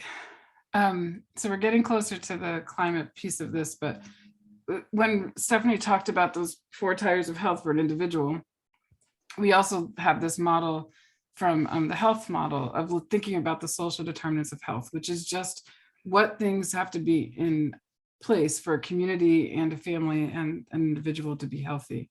So generally they are researched as nutrition, transportation, education, your environment, the access to healthcare, access to stable work and access to secure housing and public safety. So if you have these things in order, you will have healthy communities, healthy families, right? With this model here, it's a little blurry, but the rural social determinants of health, I noticed that they added race and ethnicity. So I wanted you to think about, when I asked you to think about the prosperity card, and if you were surprised, but I also pointed out how certain groups aren't even counted. And then you look at the social determinants of health and how the understanding and the being able to integrate on the race and ethnic level is important. You see that that starts chipping away. So in Stephanie's model, it starts deflating that's one of the tires, right? And so individuals have a harder time because of these things that they don't have in place, not being counted, not having themselves reflected and represented, those types of things. So this last piece and the foundational part is our equity analysis. And again, it's climate action, resilience and equity. That's what we decided collaboratively with Chris and the Sustainability Committee and Bridge and our constituents, that we would call this project CARE GB. And so this equity piece, I thought it was really important to share what an equity analysis looks like. So basically, any project or program that you sit to evaluate, that you look to approve as a committee, you would employ this analysis, right? So on the internal level, you would think about, do you have the knowledge? And I feel like this committee is really good at that, like asking a lot of questions and getting all the information that you need, right? Do you have the skills and capacity and the disposition to promote equity, right? So do you have the baseline? And then I would add to this, are you aware of your biases? And again, at Bridge, bias is not a bad word. Bias is simply our preferences. And the more you're aware of them and can own them, the better off you are, right? So if you try to pretend like they don't exist, that's when you get in the most trouble. Bias in and of itself is not bad, but being aware of it and knowing how it affects decision-making is the most important, right? So that's the internal piece. The interpersonal piece is, what relationships do you have, right? So who do you have relationships with individually, in partnerships with, if you're talking about the town, like who does the town partner with, and how do those promote diversity? How do those uplift diversity, right? Whether it's causes, whether it's individuals, whether it's representation, but that's a big analysis, right? So when you're thinking about programs and projects and asking the good questions that you all have to ask in your work, thinking about who benefits, right? And how can you navigate difference? How do you make sure that the right people are around the table?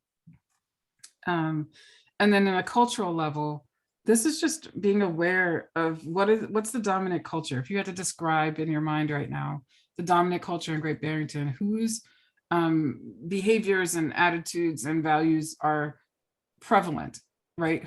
What takes center stage, what's assumed is appropriate or right. All of that is how cultural norms get established, and being able to unpack them is really important. In general, as Garfield was challenging me to keep the race conversation at the forefront, like being in a predominantly white area, being in New England, being in a predominantly white town, white culture would be predominant, right? And so what does that mean? Your ability to be able to interrogate, what does that mean and how does that impact our constituents, is the important work, right? And being able to think through your processes and have an analysis around equity and cultural norms is really important. One example, I hope I don't offend anyone listening, but when the beginning of the water conversation, or maybe middle of the water conversation, having access to that in the town, there was an idea that people could go into some of our higher end restaurants to fill up their water bottles, right? And so the question is, who's going to do that, right? Like, who feels comfortable walking into some of our most expensive restaurants to go fill up their water bottle? It'd be a no-brainer for some of the people proposing the idea, but it would be a real barrier for other people that come from different cultural backgrounds that have never stepped foot in those restaurants, right? That have never felt welcome, couldn't afford a bill, an appetizer and a drink, that type of thing. So just being able to think through that when you're working on doing your good work. And then the institutional piece is policies and structures. How do they promote equity? And again, equity through your decision-making and your resource allocation, right? Budget time, this is a really important question. How are we prioritizing communities? How are we extracting from communities? Through your budget allocations, right? Through what you support, through the decision-making processes. This is a really important piece. So this is called a systemic analysis towards equity. And again, as Garfield said, you can layer on race equity, gender equity, class equity. But in general, this is the general framework to have an equity analysis. And it's what many organizations do as a general practice, right? Boards and staff and leadership and program leads all sharing an analysis so that when you sit down to evaluate a program, you're speaking the same language. So that's the end of our sort of foundations and cultural competence run through. And again, we have an 8-hour training that we just did in 40 minutes or whatever. So that's just sort of the basics of it without the interactive pieces, and but giving you sort of shared language that we use in our work.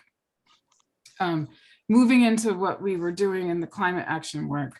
One of the things we started with Maya, who's one of our former staff members that was the lead on this project, was that there were some false narratives that we had to kind of think of, debunk right away. And one of those was that we wouldn't be seeing climate change for many generations. Obviously, or maybe it's not obvious to everyone, but I think even in the weather that we've seen in the last few months, we see that that's not true, right? And then the climate change will affect all of us equally. It will be indiscriminate and apolitical, and that's also not true, right? Again, the more access you have, the more you can respond and be resilient towards climate change, right? Some people don't have as many choices around basic things like heating and cooling and moving around, transportation, and it goes from there. This is an important question that we ask: who's vulnerable in Great Barrington and how are they vulnerable to climate change? So does anyone want to take a second to answer this question? This is an important question that we asked, because this was the Commonwealth's Municipal Vulnerability Preparedness Grant. And when we were asked to partner, what Bridges' bottom line was is that we needed to be in partnership with the vulnerable communities. How would we be preparing vulnerable communities without having them at the center of the work? And so this was a really important first question for us. Who's vulnerable and how are they vulnerable to climate change?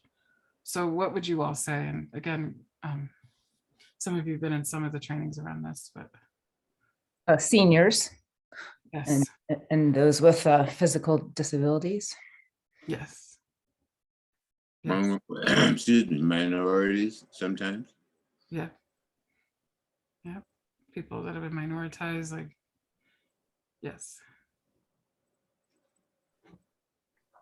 I love some people use the mentee. And I would say, for the elderly, the fixed income. Yeah. Those with addictions. Yes. Yeah.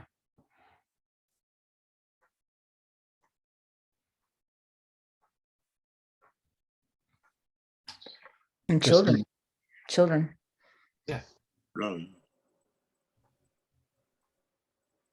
Just the whole affordability of like you were mentioning earlier, people living check to check and less means, right? That whether it's winter or summer, and affordability and just general shelter, right? Trying to upkeep the shelter they do have or not. Yeah. Thank you. And certainly people who don't have cars, if you can't get on that B bus and you're way outside of the B bus lines, you're not going to be able to, you're vulnerable. Yeah.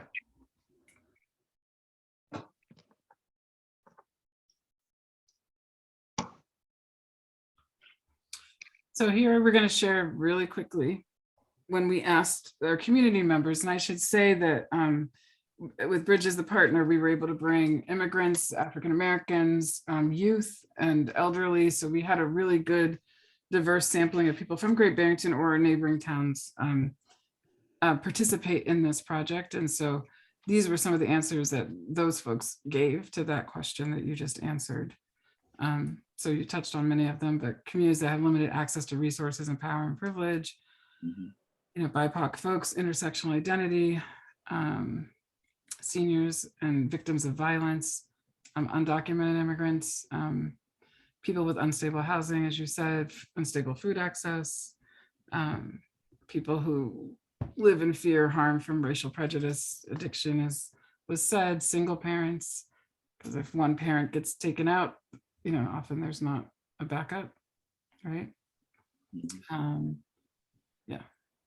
People who rarely see themselves, right, in the mainstream of power influence. So these were some of the answers from people.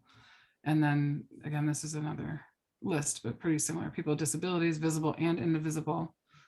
What we call invisible disabilities are concealable identities, like things that aren't obvious right up front, but they also are still considered disabilities.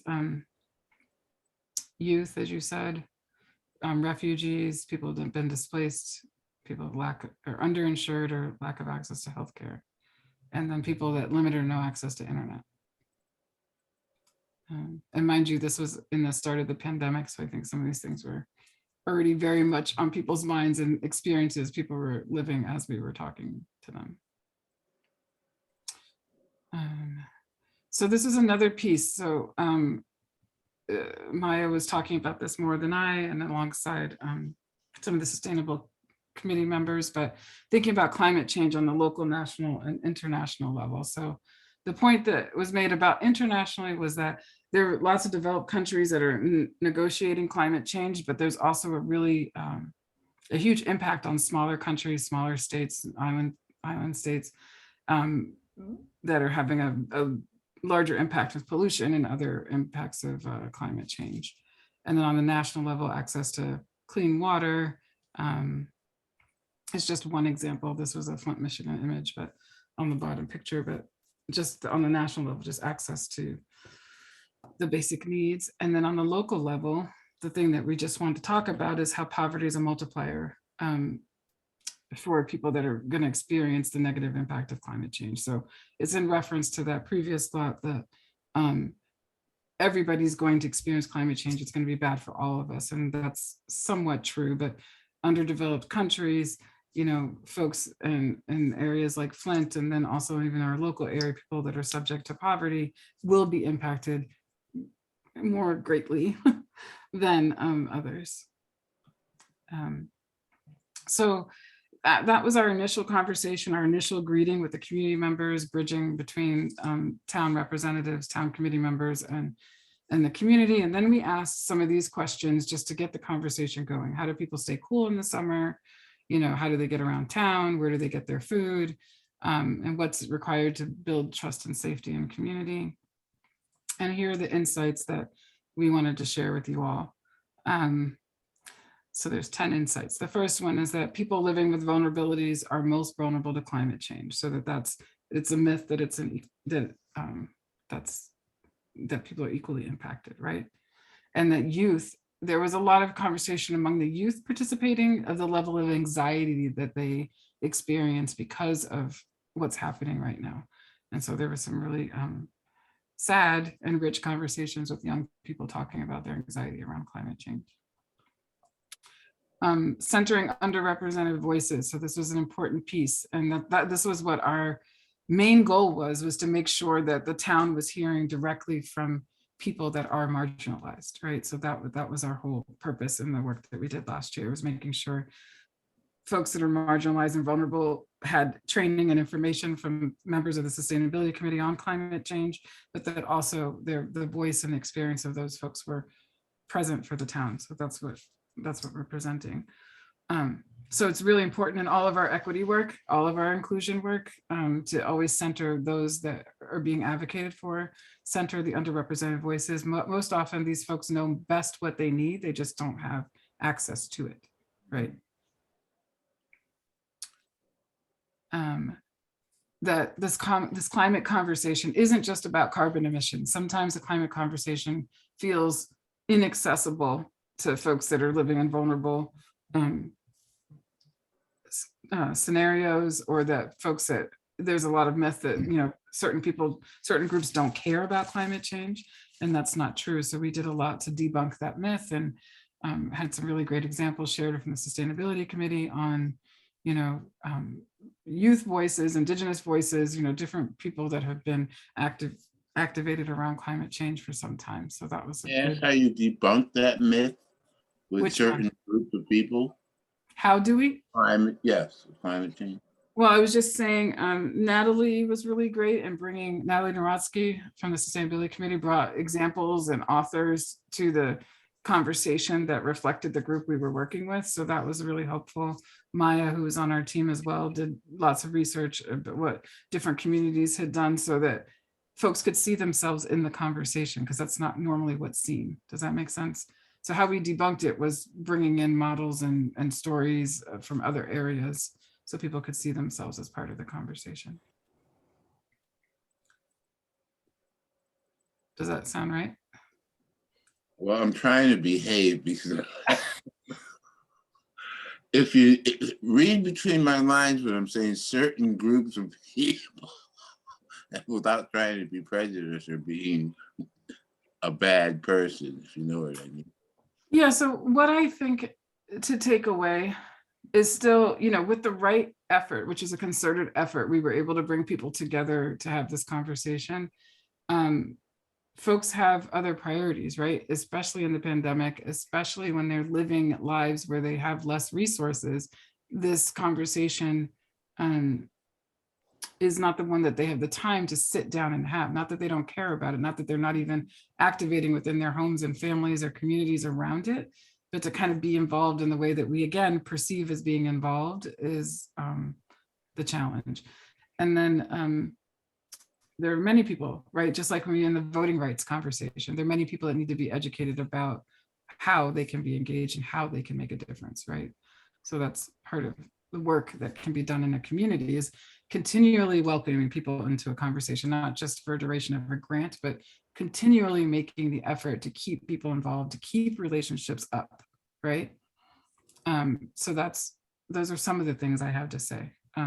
Because again, those dynamics that came up where people feel on the outside still exist. We didn't get rid of those in the year, so that those things are still issues and work that needs to be done as a community. Does that make sense? Yes.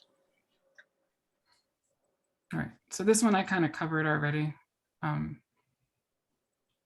Trust people to know what they need, trust communities to know what they need, and engage them in the process, right? This is one that was conventional environmental solutions often overlook what's most needed at the moment, which is to repair relationships between people and between people and the earth. Black and Indigenous people of color have legitimate reasons for fear and mistrust. Their shared experiences demonstrate the harmful impact of exploitation and extraction of humans and natural resources. So in the 24 hours of training, we were really able to dig deep in and around all this work. And so this was one of the takeaways. Food justice. Food justice is social justice, right? So this is one that we could see, and this impacted sort of folks that people didn't expect, right? If you think back to the height of the pandemic, folks that were considered middle class and doing just fine were in the lines for the food pantry, right? That everybody felt the pandemic in a way that they didn't expect. And it shifted people's stability, right? So food access was one of the ones that came up, right? And one of the things that we spent a lot of time on, which we don't have time tonight, is the difference between food access, food security, and food sovereignty, right? So having access to food is, you know, getting food into people's homes, right? Food security is knowing that where that food's coming from, knowing it's going to be culturally relevant, know it's something that you can actually use, that you know how to cook it, you know, that it's going to be healthy for your family, right? So it has to be culturally relevant, it has to be usable and accessible. And then food sovereignty is where Bridge really likes to aspire to get us all to, which is where people are agents of their food network and their food sources, right? So we're really about decentralizing food access and food systems so that communities can feed themselves, plant the food they want to plant, grow the food they want to grow, you know, create their own businesses. And so that this is a big conversation, but this is a piece that we spend a good deal of time on. And Bridge's mutual aid program is rooted in that, of which we have at least 50 Great Barrington families in that program, and there are many other ones happening. around this. And Gwendolyn, preservation of the food too. That was a big thing. Yeah. Yes, learning how to preserve the food and having the resources and tools to do that. So climate change concern exists in all communities. So again, we've talked about this already. This has the, thinking about how people respond to climate change differently across different cultures. One of the great moments when we all convened was when some of the ways that some of our newer populations in the Berkshires have lived in their other countries actually are sources of wisdom and knowledge that we need in New England as global warming happens, right? And there was sort of a surprise that they had ideas and strategies already in place. And so that was one of our good learning moments about the value of being in a mutual exchange with communities that are on the outside, because there's actually wisdom to be shared back and forth. Reliable transportation. So this one shows up, and we'll keep talking about it, but everywhere, any space bridges across the county, transportation is the main conversation. Housing is second contender, but being able to have reliable transportation. And when you think about Great Barrington, it seems like it should be doable, right? Like, but people needing to have access to healthy food, right? And be able to get to it is one of the issues we talked about. And that we need to do the work differently than we've been doing it, right? We talked about possibly doing community forums differently to invite people that feel on the outside. We practiced that last year in the process that we worked on. We had engagement dinners. We had a lot of different ways that we engaged people that don't normally engage with the town. And it was really successful, but continually doing that and continuing to come up with strategies to build trust in community is really essential. So those were the 10 insights. And then I'm going into this piece of how we went from those insights to coming up with what a plan and suggestions might be. So I'm trained in appreciative inquiry, which is look at what's working, look at the strengths, and then build from there. So this is called a Soar analysis. Most people are familiar with the Swot analysis, but a Soar is just more rooted in positive psych. So it's all about strength and resilience and less about threats, if that makes sense. So these are the things that we talked about: climate resilience, action, belonging, healthy living. What are the solutions? Who are the partners? What strategies? That's kind of what we were going for. What we did, what got revised, and again, in partnership with the Sustainability Committee, Bridge, and the community, strengths, opportunities, aspirations, and results squished together. And we wanted to get to what are some climate resilience and equity outcomes that we'd like to see. So that was what the end result was going to be. And all of this with mutual respect, trust, and safety at the center. This was a through line that we kept saying, this is the most important. This is how people stay in the conversation. This is how we keep communities healthy. This is it. It's to really focus on the mutual respect and the trust and the safety. So in this next part, we're going to talk about what those 4 key ideas were and what are the issues, what existing models exist. And this is where, again, the Sustainability Committee was helpful, along with Maya on my team, of researching models that already exist, what resources are needed. The feasibility projects are kind of what resources already exist in the town that we wouldn't have to be starting from scratch. And then what would be the potential benefit? Again, what would be the equitable climate resilient benefit if we tried some of these? So this is the last piece. This is the most important piece. I took you on a journey to how we got to here, but to help you have language, to help you understand some of the experience in the process. And this is the last part. So the 4 areas were transportation, housing, food access, food sovereignty, and open spaces and parks. And there was a question of whether this trust building would be the 5th wheel or whether it would be cutting across. So I have it here as just cutting across, right? That's where we landed. So shared transportation is one of the areas where we figured we could come up with some solutions. And the key issues in this area are the accessibility of the vehicles, or whatever the vehicles, for lack of a better term, right? The cost, seasonal differences in what types of vehicles we would need, right? In the different seasons in the Berkshires, and who would run it. So those are some of the key issues when we think about how would we get to shared transportation. Some of the existing examples from other areas are bike sharing, scooter sharing. So those are things that seemed like they might be able to be transferred to what we could do in the Berkshires. Some of the necessary resources to do that in Great Barrington would be money, right? For who's going to manage it, however that needs to be managed in the dispatching, who's going to maintain those vehicles in the different seasons and, you know, the different sites, where would those host sites be, and what types of vehicles would that be, and who's going to pay for those and get those there, right? So what felt feasible, right, and this again is in partnership with the Sustainability Committee, is a possible ride share or an augmentation of a ride share that already exists, and a neighborhood riding board. And Steph and I were talking like maybe that already exists loosely, lightly, you know, in the Great Barrington Community Board, maybe somebody can post, hey, I need a ride to such and such, and maybe that can get more formalized, right? But that's something that's not a big cost, something that someone could steward and have in our community more formally. The potential benefit: reduced emissions, reduced household costs of, you know, either whether it's health costs or transportation costs.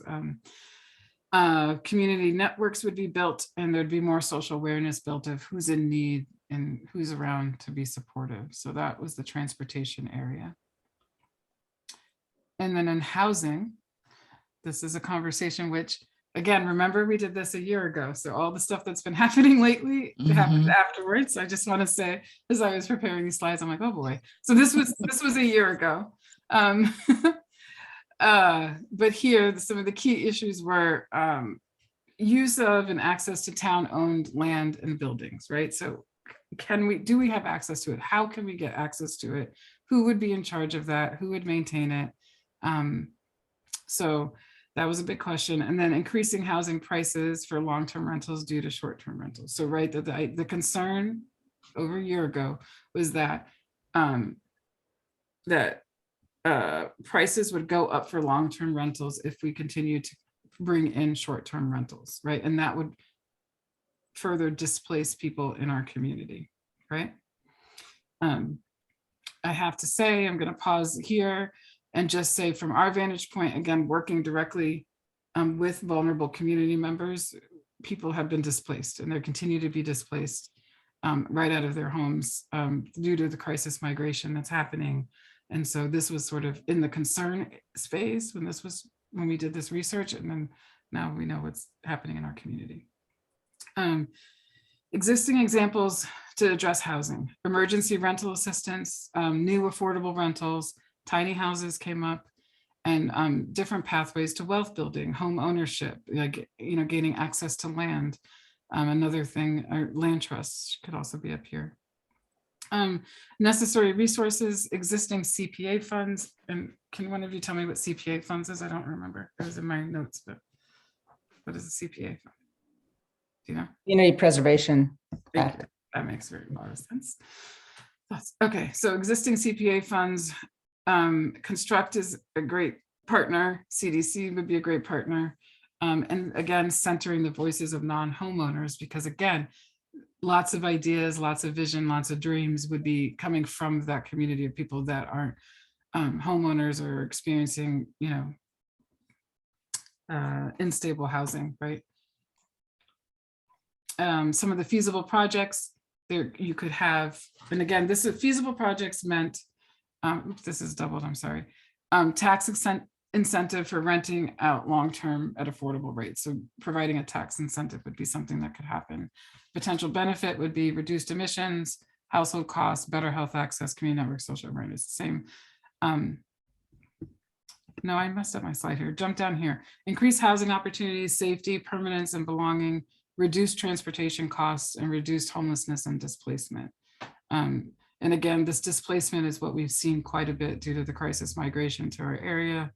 And homelessness looks different in our area, but it's not non-existent, right? So I think just thinking about the vulnerability in housing and how it's increased over time is really important. So I wanted to pause before I go into the next two. So we just did transportation and housing. They're always the top two contenders in most of our communities in Berkshire County. But are there any thoughts or questions to what I had on those slides? Like about? because this is where there's sort of direct asks of the select board and what you could steward and what can be thought about as solutions. So Yeah, I just found it interesting that short-term rentals was flagged a year ago, so I didn't realize that. So it's nice to know that we're talking about it. yeah. Yeah.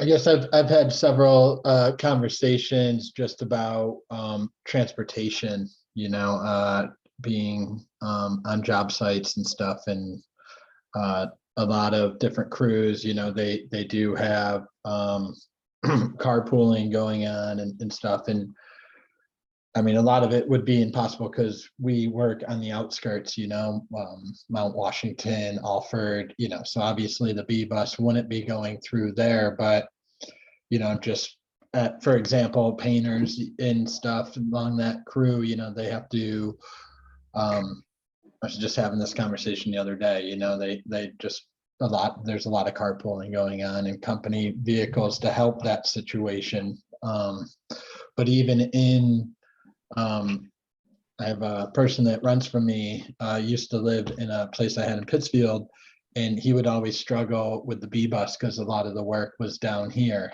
And so he would rush to meet. It was like a 5:30 in the morning bus in Pittsfield to get down to Great Barrington by like 8 o'clock. And he would have to do transfers in Lee, and then if he, It's I $5. missed it trying to get home or standing out in the rain or trying to get to the bus stop in the rain, like you're saying, it was struggles like that. And it's just it's a hard thing to fix because of our numbers, I guess you would say, just lack of population or and then like the bike share and the scooter and stuff, you're still getting soaked on a rainy day, right? Yeah. And it's, so Yeah. those are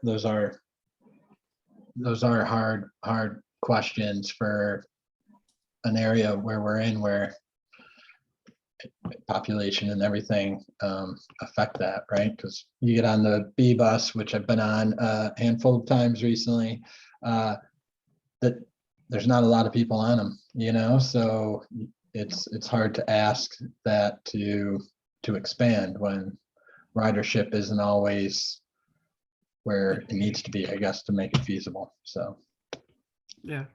It's And true. it's the same way with school buses. right. They're not full to capacity either. You have few students on those buses. Yep. Yeah.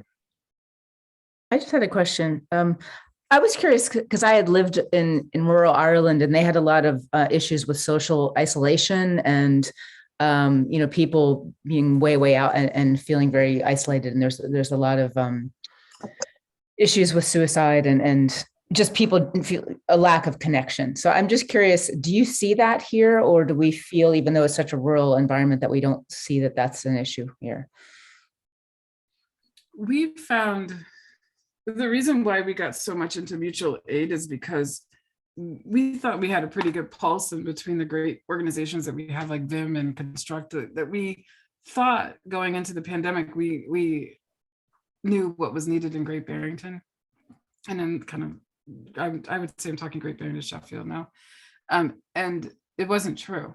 So there were, some of our constituents reached out saying, hey, I'm just making it up, but say somebody was working for a small business, that small business owner couldn't understand how to access PPP loans or like what to do. And so that they were losing their job. And so then families just lost, both incomes in an instant.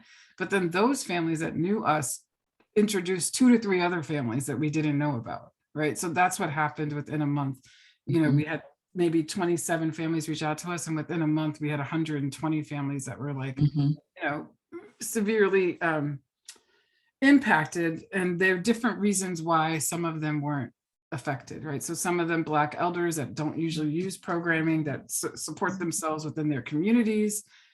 Again, if you go back to those numbers we talked about at the beginning, you can start unpacking reasons why, right? But those sort of isolated communities, then you get to immigrant communities where, documented or undocumented, if you use public charge, if you use, services, it affects your immigration process, right? So people were afraid to reach out for help because they didn't want their immigration process disrupted, right? So there's a misunderstanding that it's just about a certain subset of immigrants, but that's not true.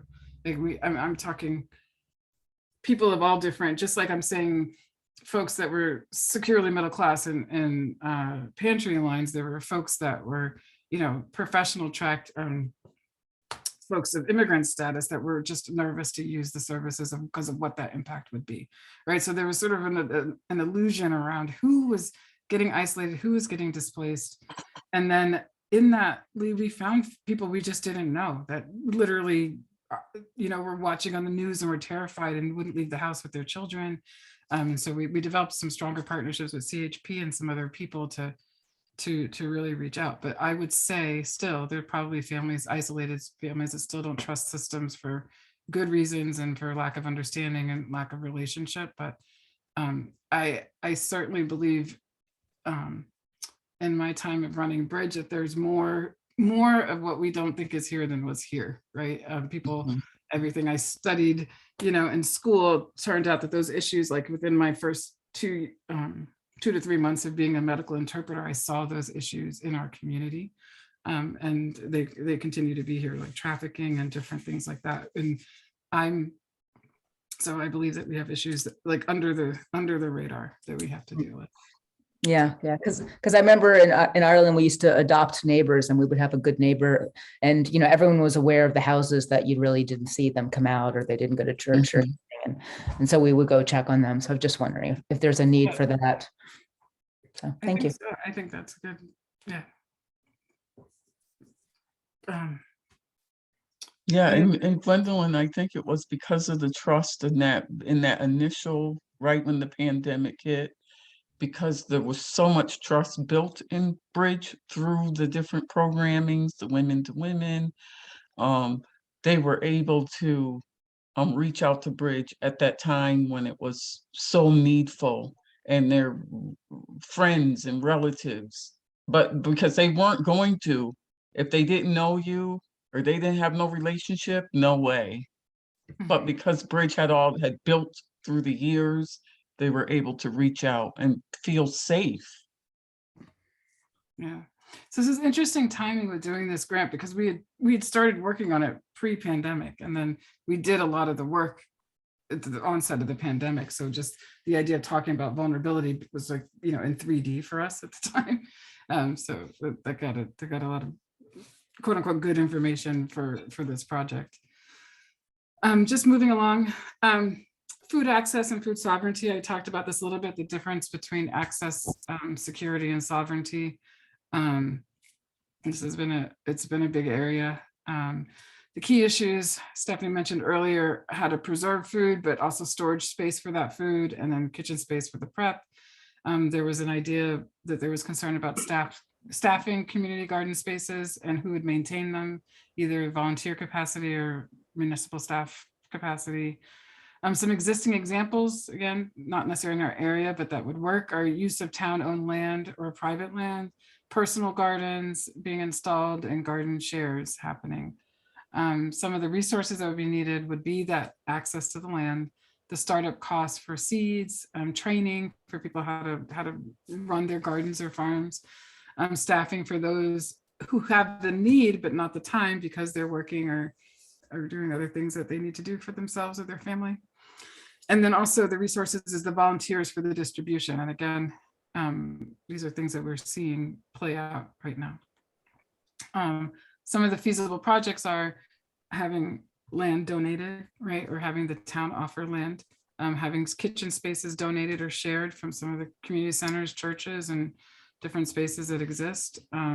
It was shared with us that the town had a grant to do the study of the town land, which I believe is underway for a community food project. Some of the other ideas is a walkable hub for recycling. Another idea that came out of our Bridge constituents was labeling native plants and herbs so that people understood what were our natural resources in our area. And then also there was an idea of having a compost drop off. And so these all felt like things that could happen, you know. Some of the benefits would be reduced food costs, increased access to healthy food, healthier families, improved overall community connection, and again, the way to preserve food. And that would make less waste.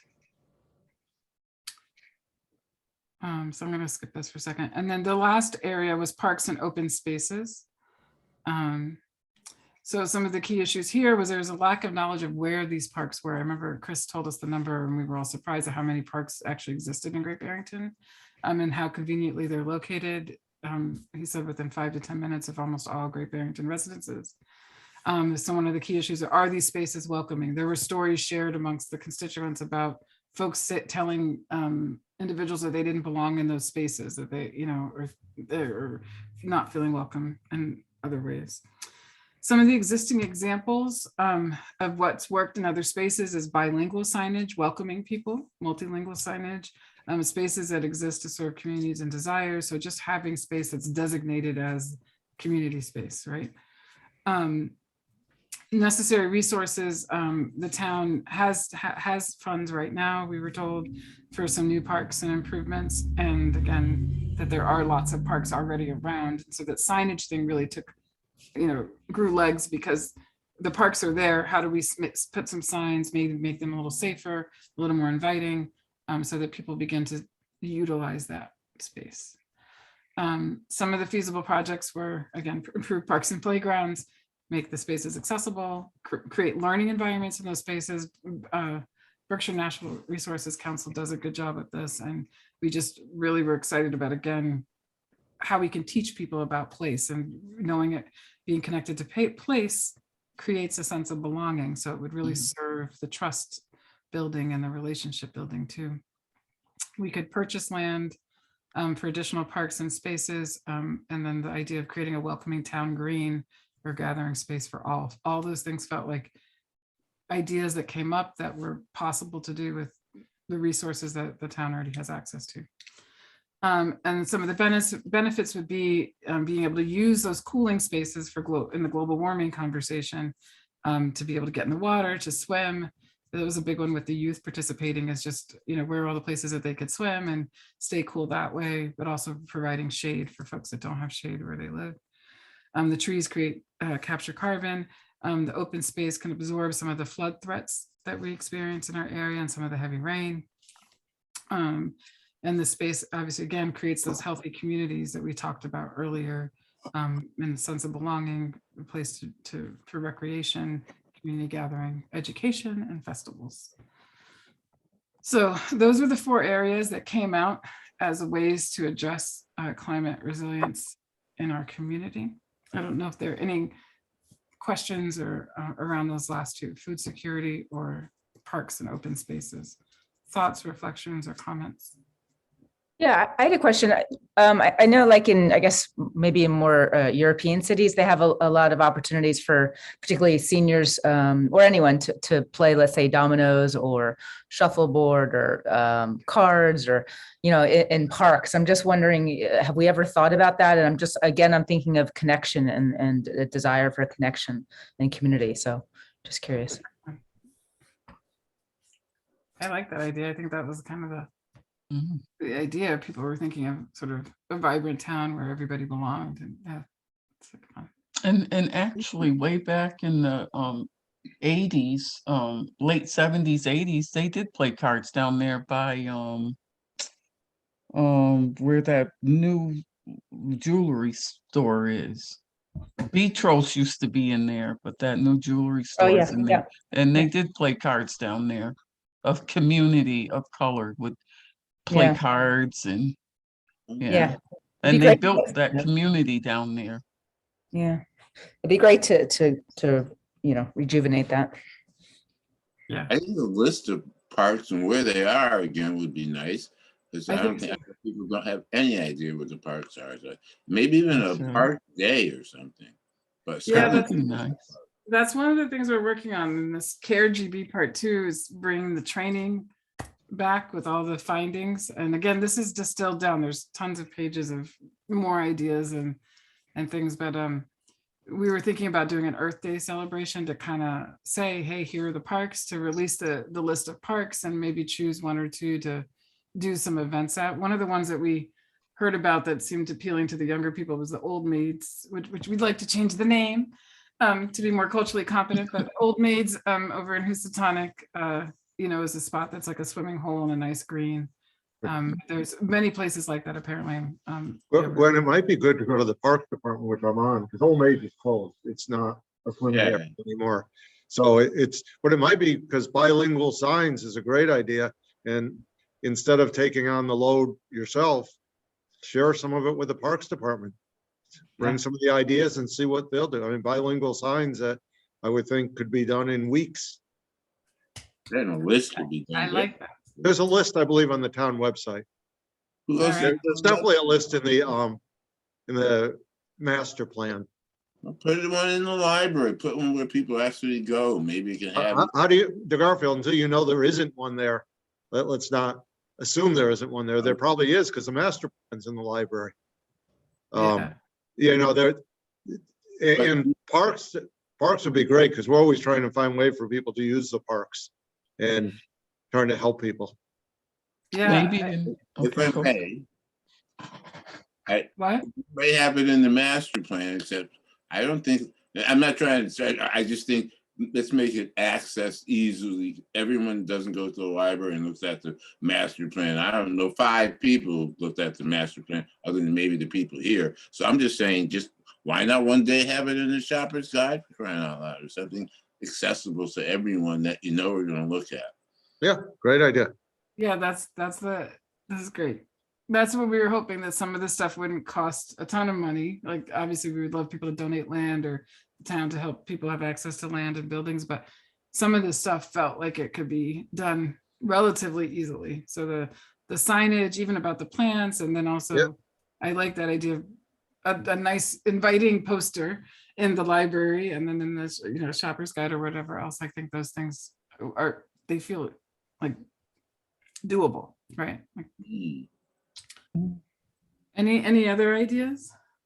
Just again, coming back to the parks, and this might cost money, but I just, again, with benches and things, I find that a lot of benches are so spread out. And if you want, like, I was on Fuel last week or 2 weeks ago, and the quilting club of, you know, South Berkshire was meeting there, and there was about, 35 people showing their quilts. And it just reminded me that if once the weather gets nicer, to have some kind of seating outside in a park that's closer, that people can interact. And again, I'm coming back to this thought of, having a place that people can play games and interact. Because some of the benches, and they're very, spread apart, and maybe you have a, one person or 2 people, but to have kind of a group, and, again, this costs money, but it's just, I guess it's more for the Parks and Rec department. There's, Great Barrington's been very generous with the parks. And if people have ideas, go to the Parks Department, and I'm sure a lot of those can be done. Great. I think so. I think Chris has us on a traveling tour, and I think you're on it. But, Terrific. yeah. All right. So last piece, when we polled people after we did all this work, we're like, we wanted to keep the community engagement up, and we asked people what was most important and where they'd like to show up. And I just want you to look at this data, right? So some of the most important things, housing and transportation, right? Food access, and then going down the list. And then where people would stay involved, where you could get a community swell of engagement, would be in the things on the right-hand side: housing, the health, the community health, like food access. So I just thought this was really good. So these are from the people that we're meeting. So can you do me a favor, everybody? There's still some people left in the audience. We're almost done. But just sort of rank from here, like what seems the most important of that list, and then what,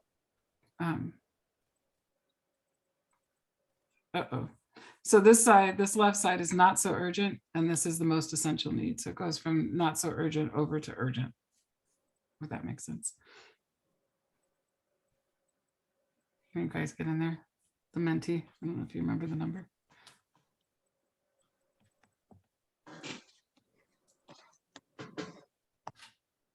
Do you want us to go into Menti, or can we just talk? You can talk. I like the Menti because it gives us data for later. Okay. Both. Okay. What do you say? we can, I see. We can just do sliders. That's nice. Yeah. I mean, it seems like building trust and inclusion is such a foundational requirement that you have to kind of do that. As you said, it's kind of one of these. Yeah. But Yeah. but obviously housing.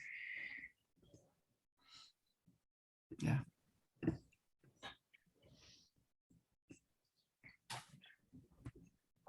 You got 3 of you in the Menti. You can see. Anyone else want to share out loud? There's Board.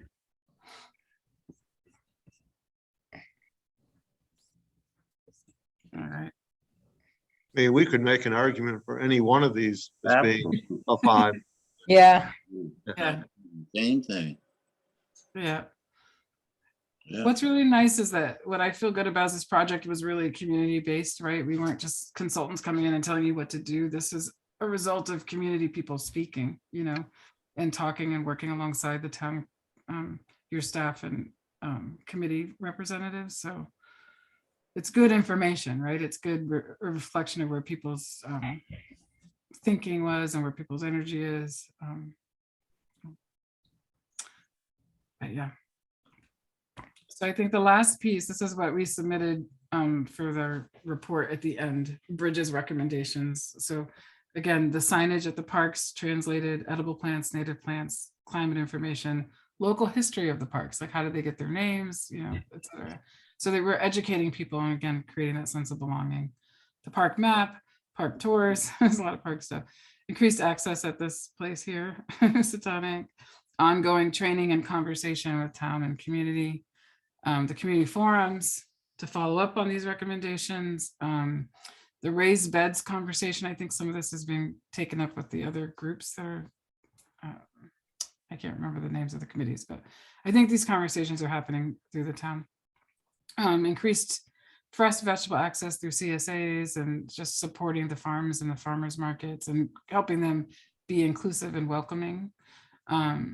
Increased access to food storage, like we said, and continue community education on the local risks of climate change. So in that signage, as well as sort of the history and what's there, you could also, start sharing facts about climate change, what people can do to stay cool and what people can do to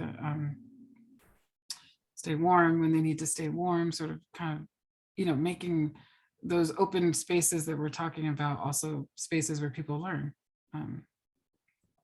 So those are the ideas that came out of the work. And I can ask you this question or you can put it in the Menti, but which one of those community suggestions interests you for climate resilience? So there were a lot of suggestions you heard, but which one can you feel like you could sink your teeth into? These are my concluding questions.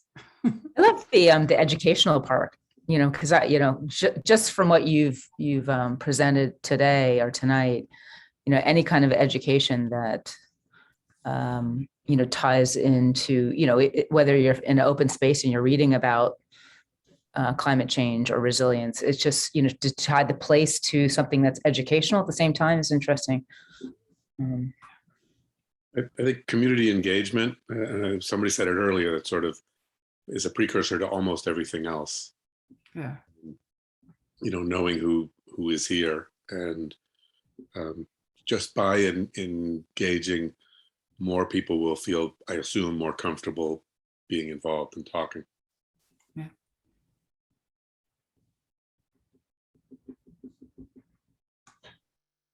I would say, and I could be completely off on this question slightly here, but the part I've been learning about, I've been trying to help out a bit with some farmers markets and just how certain organizations are helping, through offering money and incentives with SNAP and stuff like that, and how they're trying to get more healthier food to people, that can't always afford to get it, and as opposed to them, being stuck with the unhealthy food, just because in this area, obviously, we're very lucky with all the farms that we have. I mean, there could be more, but we're the grand scheme of things, we're in a pretty lucky area for that. And just how the outreach of that and how we can make it better is the stuff that I've been interested in trying to help recently. So That's great. And that's good. Just so that's, you're hovering in the food security space versus food access, right? Food access is Yeah. just getting food to people. Security is, again, healthy, culturally relevant, all the things you just talked about. Any other thoughts?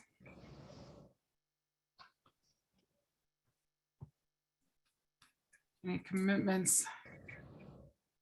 What can we follow up on? Do you have any ideas what we can follow up on? I heard Steve invite us to the parks group. Yeah, So absolutely. for doing that.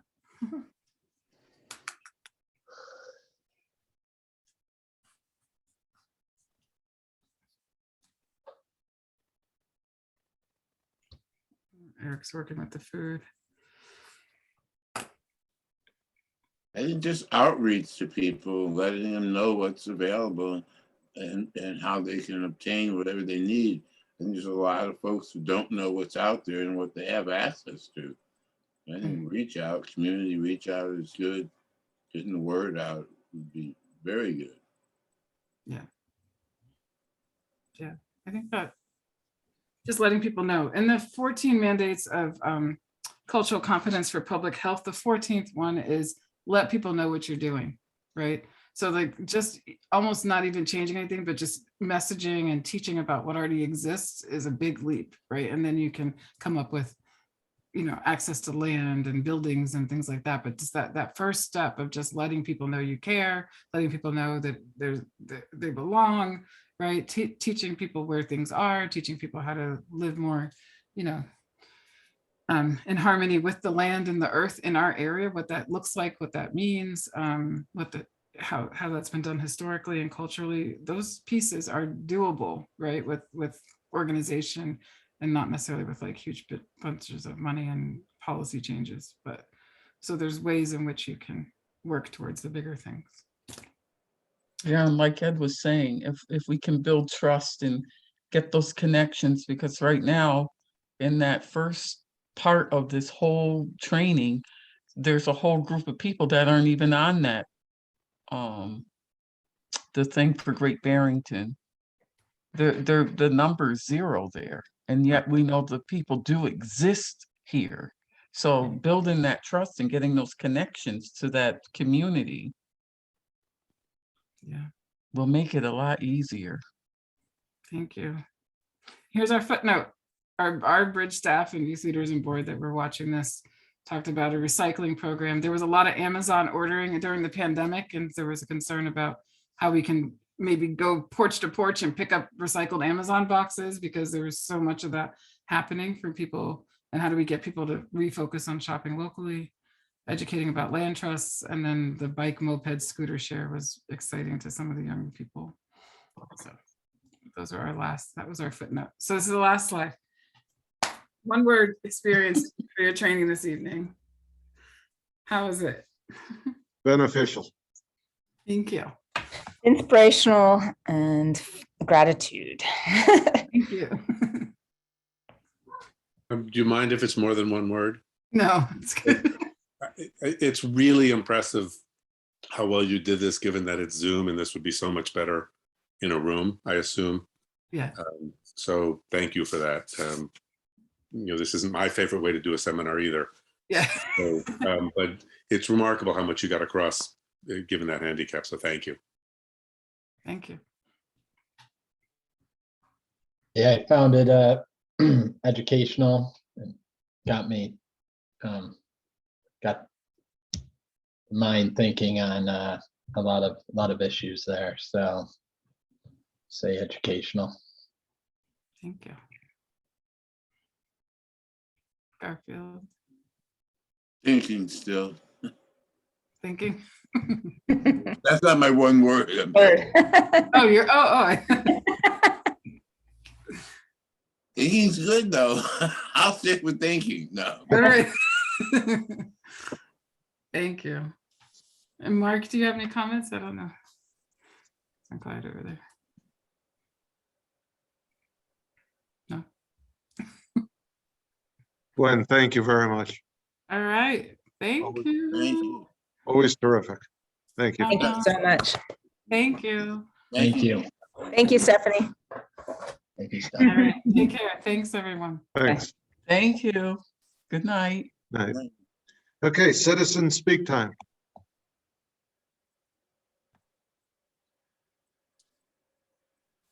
Select board time. Garfield, Nothing. thank you. Eric, Nothing. Thank you.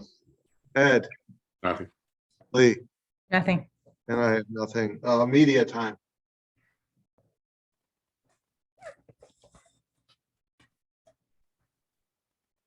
By unanimous consent, we are adjourned. Thank you Yeah. very much. Thank you, everybody. Have a good night. See you Wednesday. Bye. Bye.